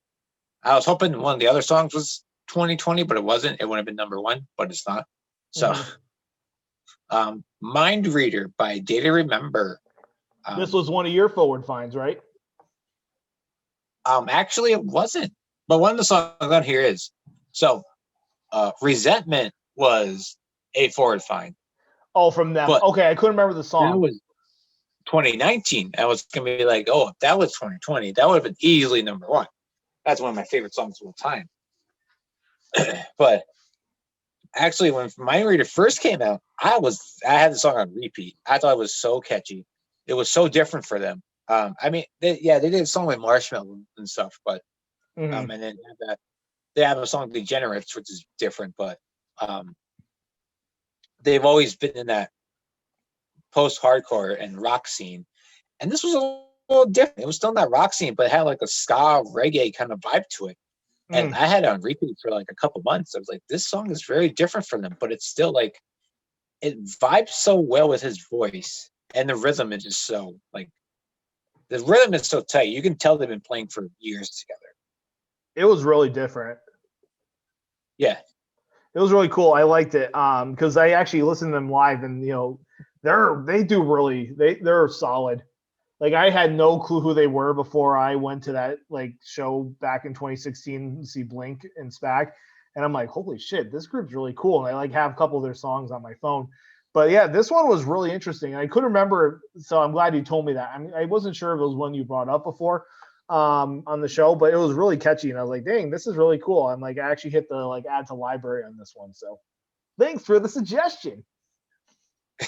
Yeah, it was so different for them. And like, I said on my Twitter, I'm like, if they released an album with all these songs, I mean, from Degenerates to Resentment, Mind Reader, and then their new one, I mean, it would have been album of the year because they have like 10 songs ready. They just are like trying to get the nitty gritty stuff done to release an album. Oh, really?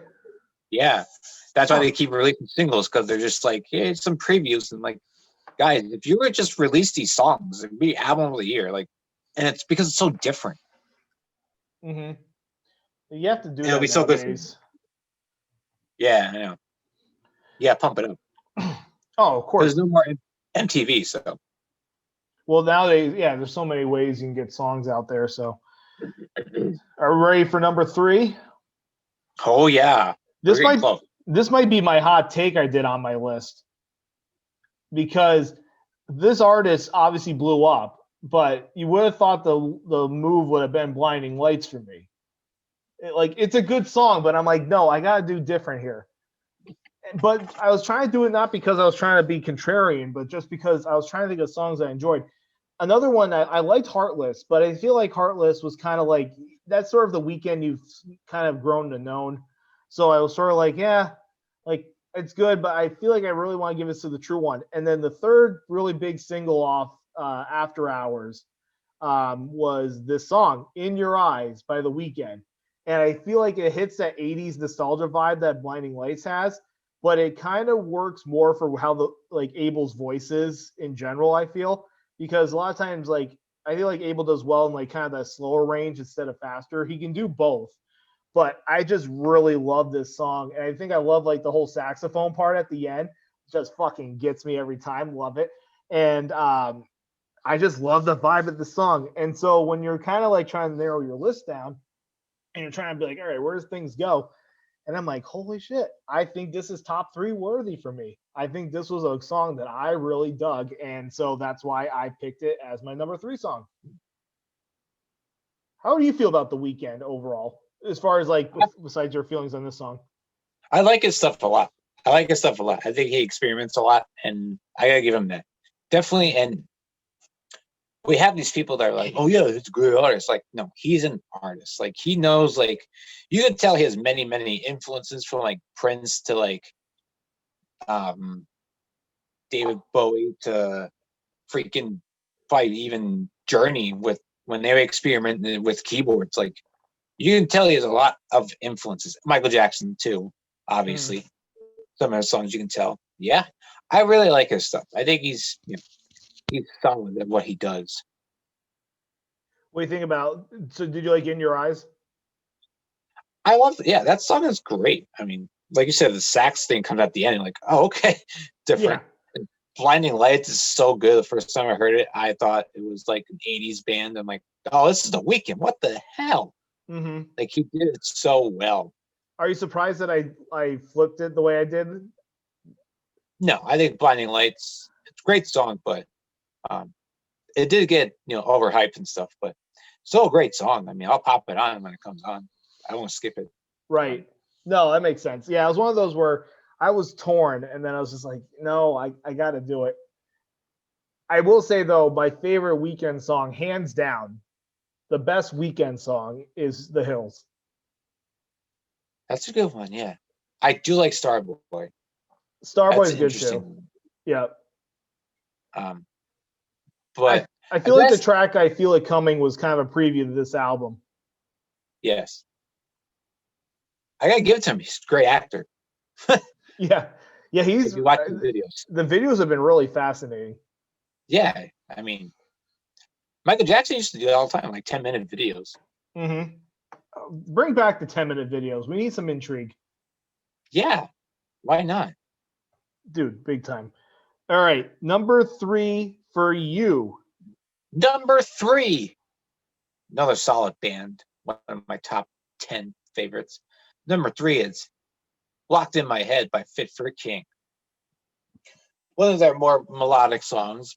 The new album, The Path, solid album, solid.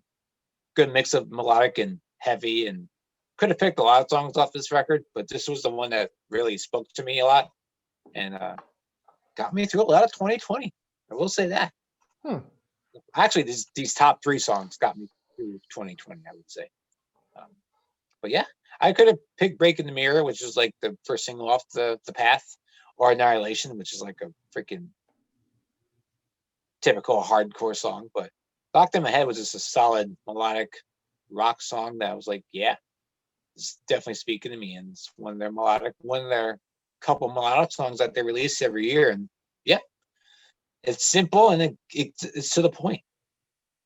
You know, I was saying Nicole was giving me side eye, not because I had it on headphones, but I was doing a little bit of like pencil drumming on it.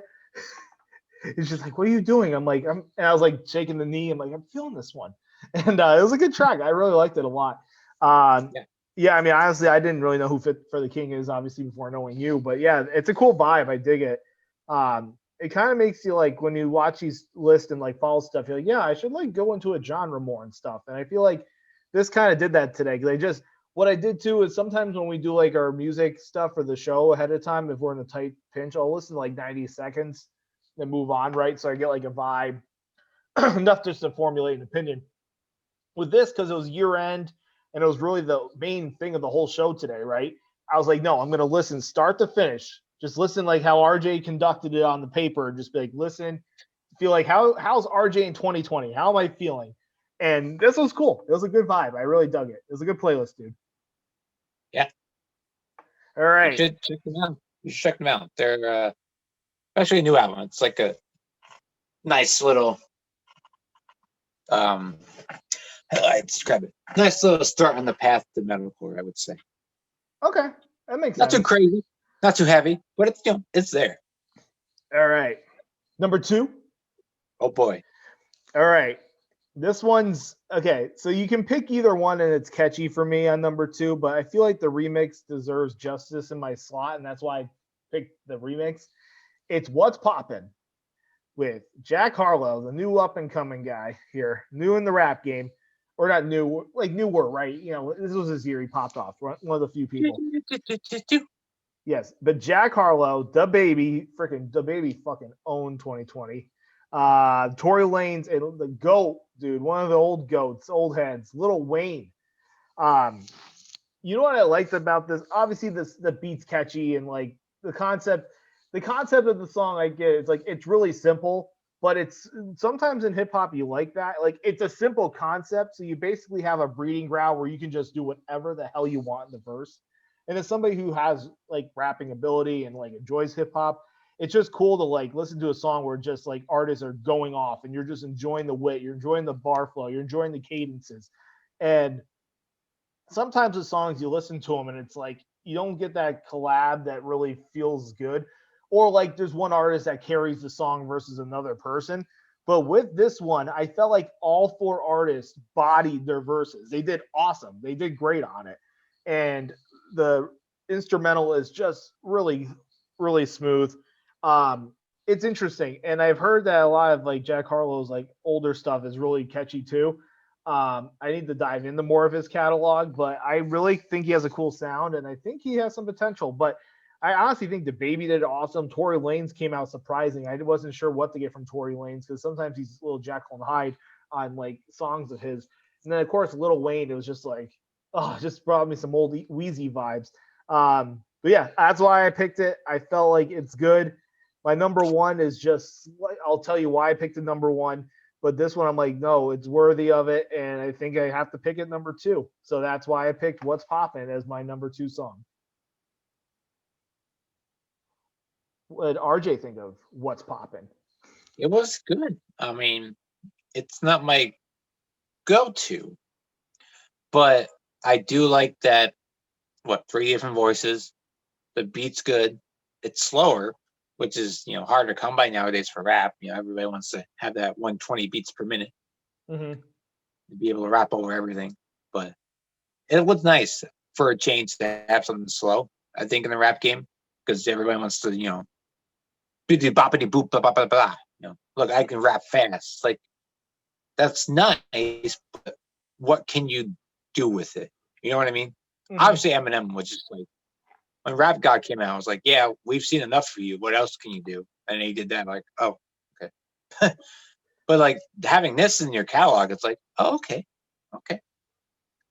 It was cool. It kind of gave me that, like you said, that vibe. Like most of the rap structure now, and I'm not knocking it, but it's kind of like how it is nowadays. It's either you get really thoughtful, like fast, like you said, very like faster stuff, or on that BPM, they kind of do more like triplet stuff. So they're rapping more offbeat and there's triplets. Or the other thing that was really big was like Pop Smoke and Drill. And that was really a cool vibe too. But this just kind of had a little bit of like it just reminded me of like when like, remember like T.I. and like Jay-Z and freaking Kanye, and I think Wayne was on that one too, but like Swagger Like Us. Just like those different tracks where you're like, holy shit, there's like 4 or 5 rappers coming in and they're just going to come in and body it. And it was kind of cool because I'm like, yo, it's been a minute since we had something like that. And the original is really catchy too, but I feel like the verses in the remix are really strong. And so that's why I picked it for my number 2. RJ, yes, this was a familiar name knowing you because you are definitely a fanboy of these guys. What's your number 2? Number 2 is Lighthouse by August Burns Red. Fanboying over here. So this is why I picked this one. This is a little bit of a softer one for them, even though it's still pretty hard. There's more complete songs on this record, like Defender, which I've played before, Bones, Paramount, and their heaviest song to date, Blood Letter, is on Guardians. But the reason I picked this one is, one, it's their most melodic song, and 2, it just speaks to me. First time I heard it, I got chills, and it was just like, yeah, this is something that people need to hear nowadays, especially 2020. It was perfect for the time, and I just vibe with it. That's it, pretty much. And it was on repeat for a while for me, and just, I don't know, I get chills every time I hear that chorus come. So yeah. It was cool. It was one of those I heard. I'm like, yep, this is RJ. But it was nice. It was God, and I feel bad like if I'm saying the same generic things, but there's so much like music we crunched in the last hour before the show. I'm trying to like remember like little facets of it, but I liked how I feel like the arrangement was really nice. I think like is there like a pretty like I'm trying to think, is the chorus pretty epic sounding on that one, if I remember correctly? Yeah. I just the vibe of it was like, yeah, like I can see really moshing into this, but I also like understand where the direction of the song's going. It's not like go to like which those work too. Everyone has a different taste, but I liked it. It was a cool vibe. And then I know because you have such a passion for this band and you've seen them live that I was like, yeah, I totally get why RJ picked this for us too. So I was like, okay, I see where he's going. Are we there, dude? I think we're there. We're there. Come to the time. Number 1. Oh boy. I'll say it before we dive into mine that I downloaded number 1 for RJ's. It's a solid song. But since we're going in order, I'll go first. Number one for me, right? So, like I said earlier, I could have put Surface's Sunday Best because I really dug that vibe. But when I thought of other things, I was trying to think like, okay, what's a song that you can take away from this year and be like, this is kind of like what defined the year? Not like in a meme, but what's a sound, right? Because we're in a new decade. Who are gonna be kind of the players in the upcoming decade, right? A great example, like Drake, he came out with stuff in 2009 and The Weeknd too, right? They came out like 2009, 2011, both of them, and they kind of carried the sound of the decade. Lady Gaga, kind of the same in the first half. Katy Perry, different artists. You can tell, like, yeah, these artists kind of define what the sound of music is, right? People say Billie Eilish is going to do that in the next decade, but I feel like this artist is going to be kind of the next wave of melodic rap. I feel, and he had a big year. I said the baby had a big year, which he did, but it would be remiss if I did not mention this. My number one pick for Song of the Year, according to me, is The Box by Roddy Ricch. This song is so fascinating. Like, it's not like it's really like in depth on maybe the in-depthness of the lyrics or anything, but it's a mood. The vibe is interesting. The intro, it's like he's from like the West Coast, but it's like so different from like normal West Coast vibes. It's just so different. And I just really enjoyed the song. And it was my number one most played on Apple Music. And I kind of thought about like, okay, obviously the song's big. Obviously it's number one. But like, do I actually feel that this is a number one song? And other than Sunday Best Surfaces, when I was like going through my list, right? And I honored that these are all 2020. That's why Surfaces isn't here. But if I was really diving in, I'm like, do I feel like it's worthy of it? And I'm like, yeah, it is. It deserves it. And that's why I picked it. So. What are your feelings on Roddy Ricch in that song? I liked it. I liked it. I thought it was good. Mm-hmm. It was really good. I was surprised. I was like, this is pretty good. It repeats, so I was like, I was surprised at that. I didn't think it was going to be repeating. Okay, yep. I did get the Genius lyrics on Spotify, so I got to see some facts about them and how this was almost not on the record. They needed one more song, which happens a lot. Paranoid by Black Sabbath and Ozzy Osbourne. That was like a last minute ditch because they needed one more song to be on the cusp of a full record. And that was a big hit for them. So, and this is just another one. Like, sometimes that last song pops off. Dude, it's crazy how that happens. Did you ever watch did you see the Deconstructed on the production of it? No. Yeah, if you look it up, it's kind of interesting how they made the beat. The producer, he talks about how he made the box. I loved watching those Deconstructed ones. So, a little fun fact for the fans at home. He's definitely different West Coast because he was talking about. There's an interview with the Genius lyrics that I get on Spotify, and I'm talking how kind of a different West Coast town, like it's actually dangerous and stuff, and he actually has PTSD from all the violence in his town and stuff. So yeah. It was interesting because you think West Coast, you think, oh, beaches and stuff, and Blink-182 and Green Day. And it's like, no, there's some West Coast violence too, man. There's some violent towns out there. And it's great to see the perseverance and like kind of rising above the situation. And then like Kendrick Lamar's done that. So many artists, but then they give back to their community. But also, I mean, like, Roddy Ricch probably had one of the biggest features of the year with Rockstar with the baby. And obviously, like, he has Grammy nods this year. I hope he gets some trophies. But when you do these lists, it's hard to be like, okay, I'm going to put myself in a box and pick 10 songs, right? Because people are going to shit on it. People are going to like it, whatever. But I was thinking to myself, like, what would top this one for my personal taste? And I was thinking about it, and I really struggled to gather it, other than what I just said was like Sunday Best. But I was like, yeah, this is it, and I'm picking it. So here we go. Number one for you was very, very interesting, but I think it's very validated for knowing your taste in music. So the floor is yours. Yeah. I'm glad this came out in 2020. I think we needed that back to the roots pop punk thing to come out, which it wasn't. It's not pop punk, but it's who sings it that I think people needed to hear from her again, rather in the band or rather single. But yeah, this is my number one for 2020 is "Dead Horse" by Haley Williams.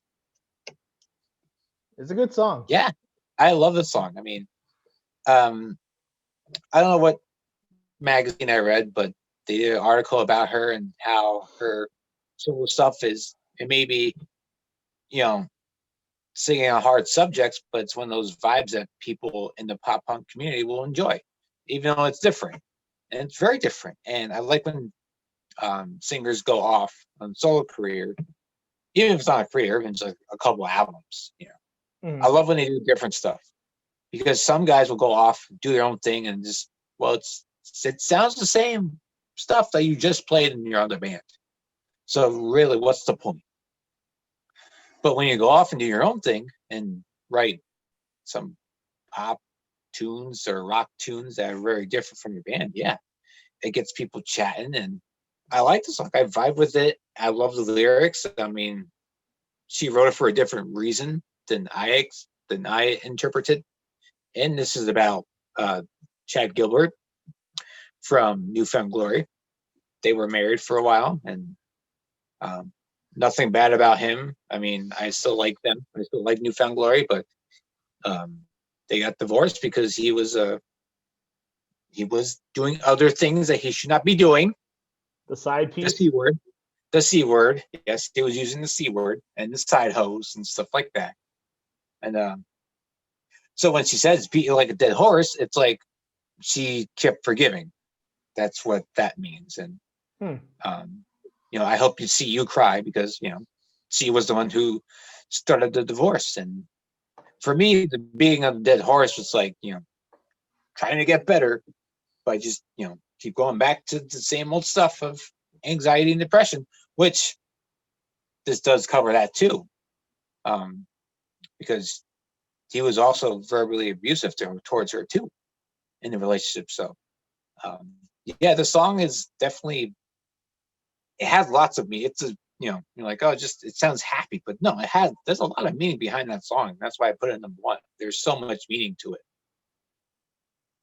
Yeah, it's a cool vibe. And I think what's interesting too is we were talking about future trends. I think like this whole, I don't know, I'm curious, it'd almost be worthy of like a debate discussion.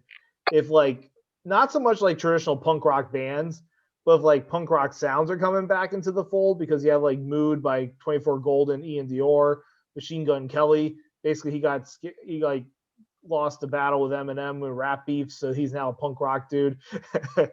Black Bear flirts with it. So like, and I feel like this song, or like her, Haley Williams, and these different artists are like going into that realm. And I'm really curious where that's going to take things in the next couple of years with music. So yeah, it's a good song. Especially with All Time Low having a song and Mayday Parade making a comeback and stuff like that. I mean, and of course Neck Deep getting pretty big too. So yeah. Oh yeah, I've seen a lot about them.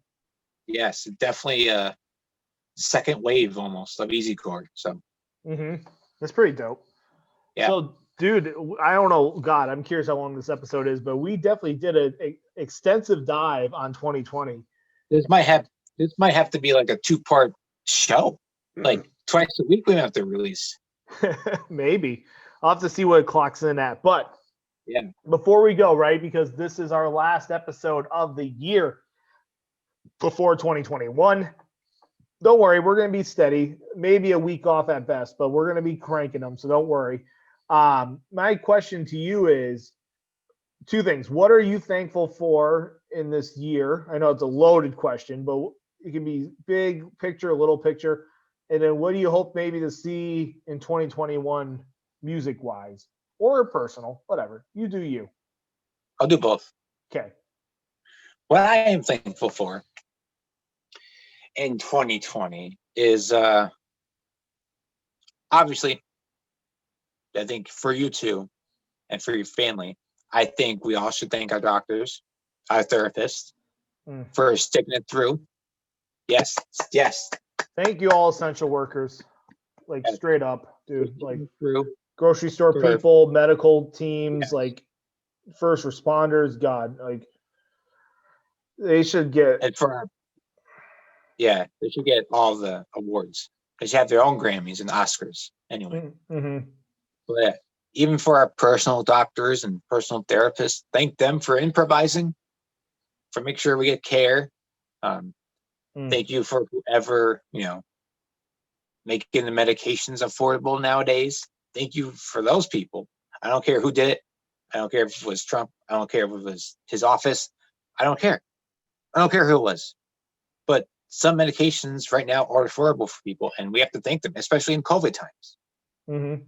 Because people are, I've always had depression and anxiety, but people are having COVID anxiety, which is making them go to therapists and try to get, what's the best? Is Paxil good for me or is this good for me? Oh yeah, definitely. And we have to be glad that it's just, something like $4 a pop, which is like 60 days for supply. So we got to thank those people. I'm thankful for those people. I'm thankful that, also thankful for a selfish reason that I have discovered something that I can vibe with, which is being vegan.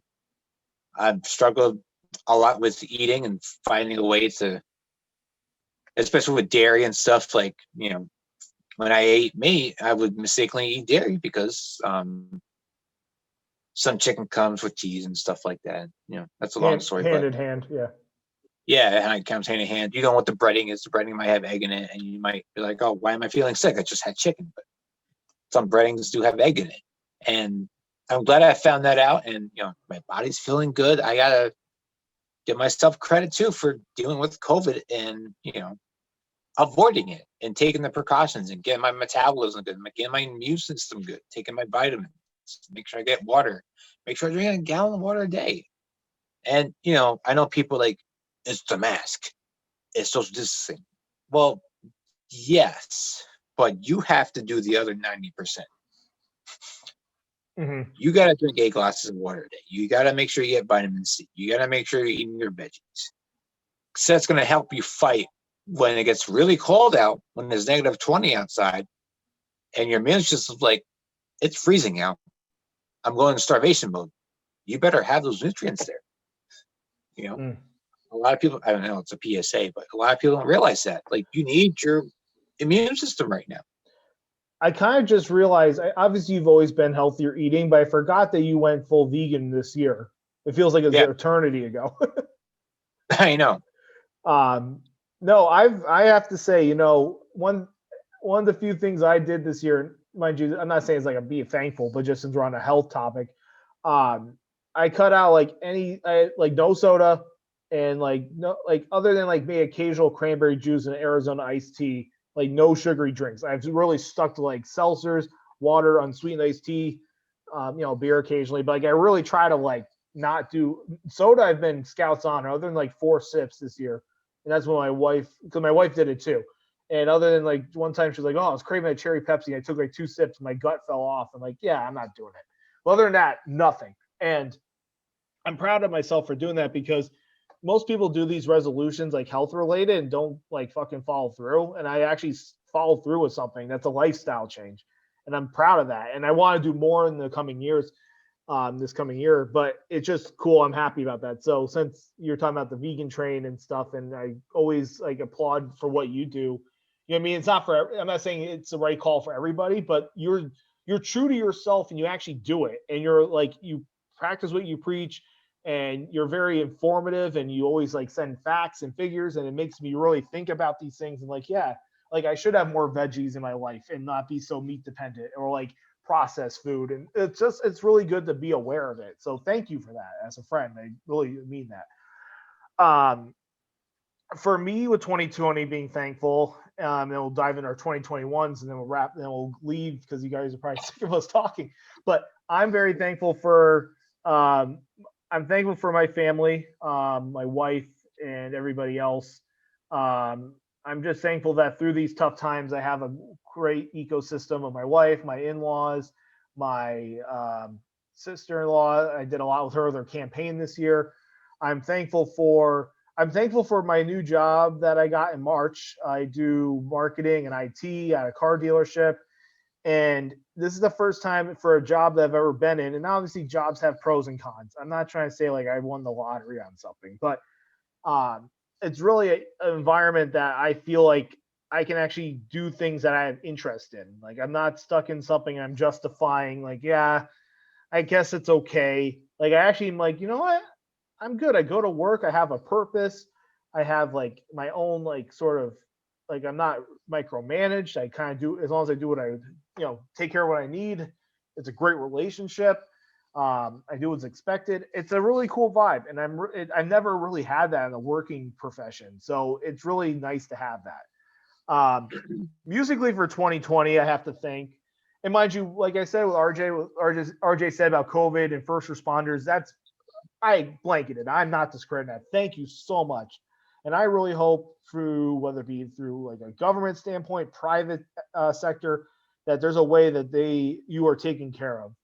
Like for all the sacrifice you guys are doing, like if you're working in the hospitals, people that are like out there doing, like you said, grocery store workers, delivery drivers, like there's so many people that are being impacted, whether they're working or not working right now. And I hope there is a way that people are taken care of because people are really hurting out there. And I'm very fortunate, knock on wood, that, obviously I go, month to month on bills. Like I'm not rolling in the bank, but like have a lot more than what other people are. And I'm really thankful for that. Now, on a fun end, I'm really thankful for TikTok because through all this hell and through all of this stuff too, there's so many cool people that I've met on TikTok, and I've actually dove into my own and kind of got some likes. I'm not nowhere near viral like other people, and I might try to do more, but it's just really cool to see the community, and it's really great for content. Like there's so much creative content that you can make on there that hasn't been made before. Like sure, you could do it on YouTube, but there's a lot more extensiveness to do video editing on YouTube. We do it, but you can do so much on TikTok with your phone, and I think it's awesome. So thank you for TikTok and for what the format has brought for creativity and for music, which is amazing. I'll just do my 2021, hand it back to you so it's like easier. For 2021, obviously, I hope we have a healthy world, that we have vaccinations and that we're feeling good and that we can actually live life again, like at least like we've been living life, but live life without fear. Live life with like enjoying each other as neighbors. Like I miss things like concerts. I miss things like going to Friday Night Live in Rutland. I miss things like going to a football game. I really hope those things maybe have some presence of existence this coming year. Musically, what I hope to see in 2021 is I hope that there is I hope there's like artists that come out with big albums. I really hope there's like these really artistic ventures. I think a lot of people held off this year because they weren't sure what the year was going to be. And I think people that took brave chances like The Weeknd and Roddy Ricch and other people were rewarded handsomely for doing that. But I think there's artists that have been working in the chamber, filling up their stockpile because they had time. And I think there's going to be some amazing music in 2021 and even 2022. So I'm very excited about that. What are your thoughts on 2021, RJ? I'm excited for it. I'm hoping there's concerts. Mm-hmm. But I want to thank all the artists that release music, even if it was singles. Yes. And hey, grateful for all the ones that released a full album, who were like, you know what? We had this plan and we're still going to do it. Yeah, we might not make our bank back. We might not make the merch back, but hey, we're going to put this music out there. And some bands did make their merch back, so congrats to them. But 2021, I'm hoping for vaccine stuff, and hoping it works. Unlike the flu one that can make you sick after and stuff like that. Hopefully, we don't turn into zombies if we take it. God, yes, fingers crossed. I feel like we'll be good, but yes, it's always good to trust but verify. Yes, but I'm just hoping for concerts, and like you said, I think there's going to be big albums next year, big albums, and I think some people are going to blow up. I don't know who it's going to be. I don't know if it's going to be the second wave of pop punk or whatever, or second wave of, kind of that funny Eminem kind of rap. But I think the world needs something like that. They need that, funny Eminem stuff back. Some I'm not asking- escapism. I'm not asking for him to do it. Maybe somebody else will do it. I think Eminem, like you said, I think we're all Eminem out. Even though I put one of his songs on my 10th list, I think he's done it all. And I don't think we need him to keep making us laugh. I think it's time for somebody else to make a funny song in the rap game and poke fun of themselves, but poke fun of other people. Yeah, I know it's 2020 and 2021 and people are going to get offended, but you know what? When the world was good, that's what we had. I think, yeah, that's a huge topic, but actually I've been talking about in comedy class.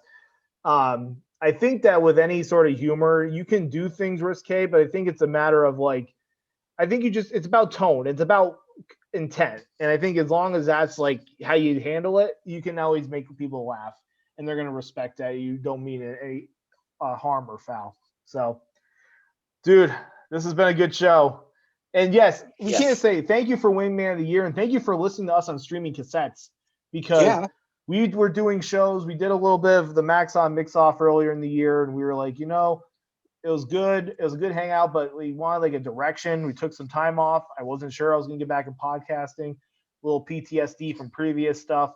But Hunter said, dude, let's make this work. And I said, it's going to take time, but I'm open to it. And I'm really excited about this. And I'm excited for you, RJ, as a buddy, because you saw what I was thinking of and took a chance because before it was always variations of Max On Mix Off, which obviously I love the show. I'd love to bring that concept out, but it was kind of built for a radio show. And I kept trying to peg it in this podcast hole. And I wanted to do something fresh where it's like, let's as a group, or you and I and maybe more people eventually, but let's do something where it's built as a podcast. Let's do it a little different.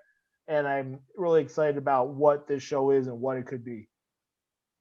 It's something we both love because when we lived together, we always had that thing. Hey, did you hear this yet? And then you would play it. Mm-hmm. Like it was bound to happen. Right. There's a lot of things we like and enjoy, but I think for what we're at passion wise and we can provide enough content, it works and it works wonderfully. So thank you for doing what you do. I don't know if we can do like a high five. High five. COVID 5. COVID 5. But listen, thank you so much, listeners, for following our show, downloading the podcast. We're going to have a great 2021. We got lots of content.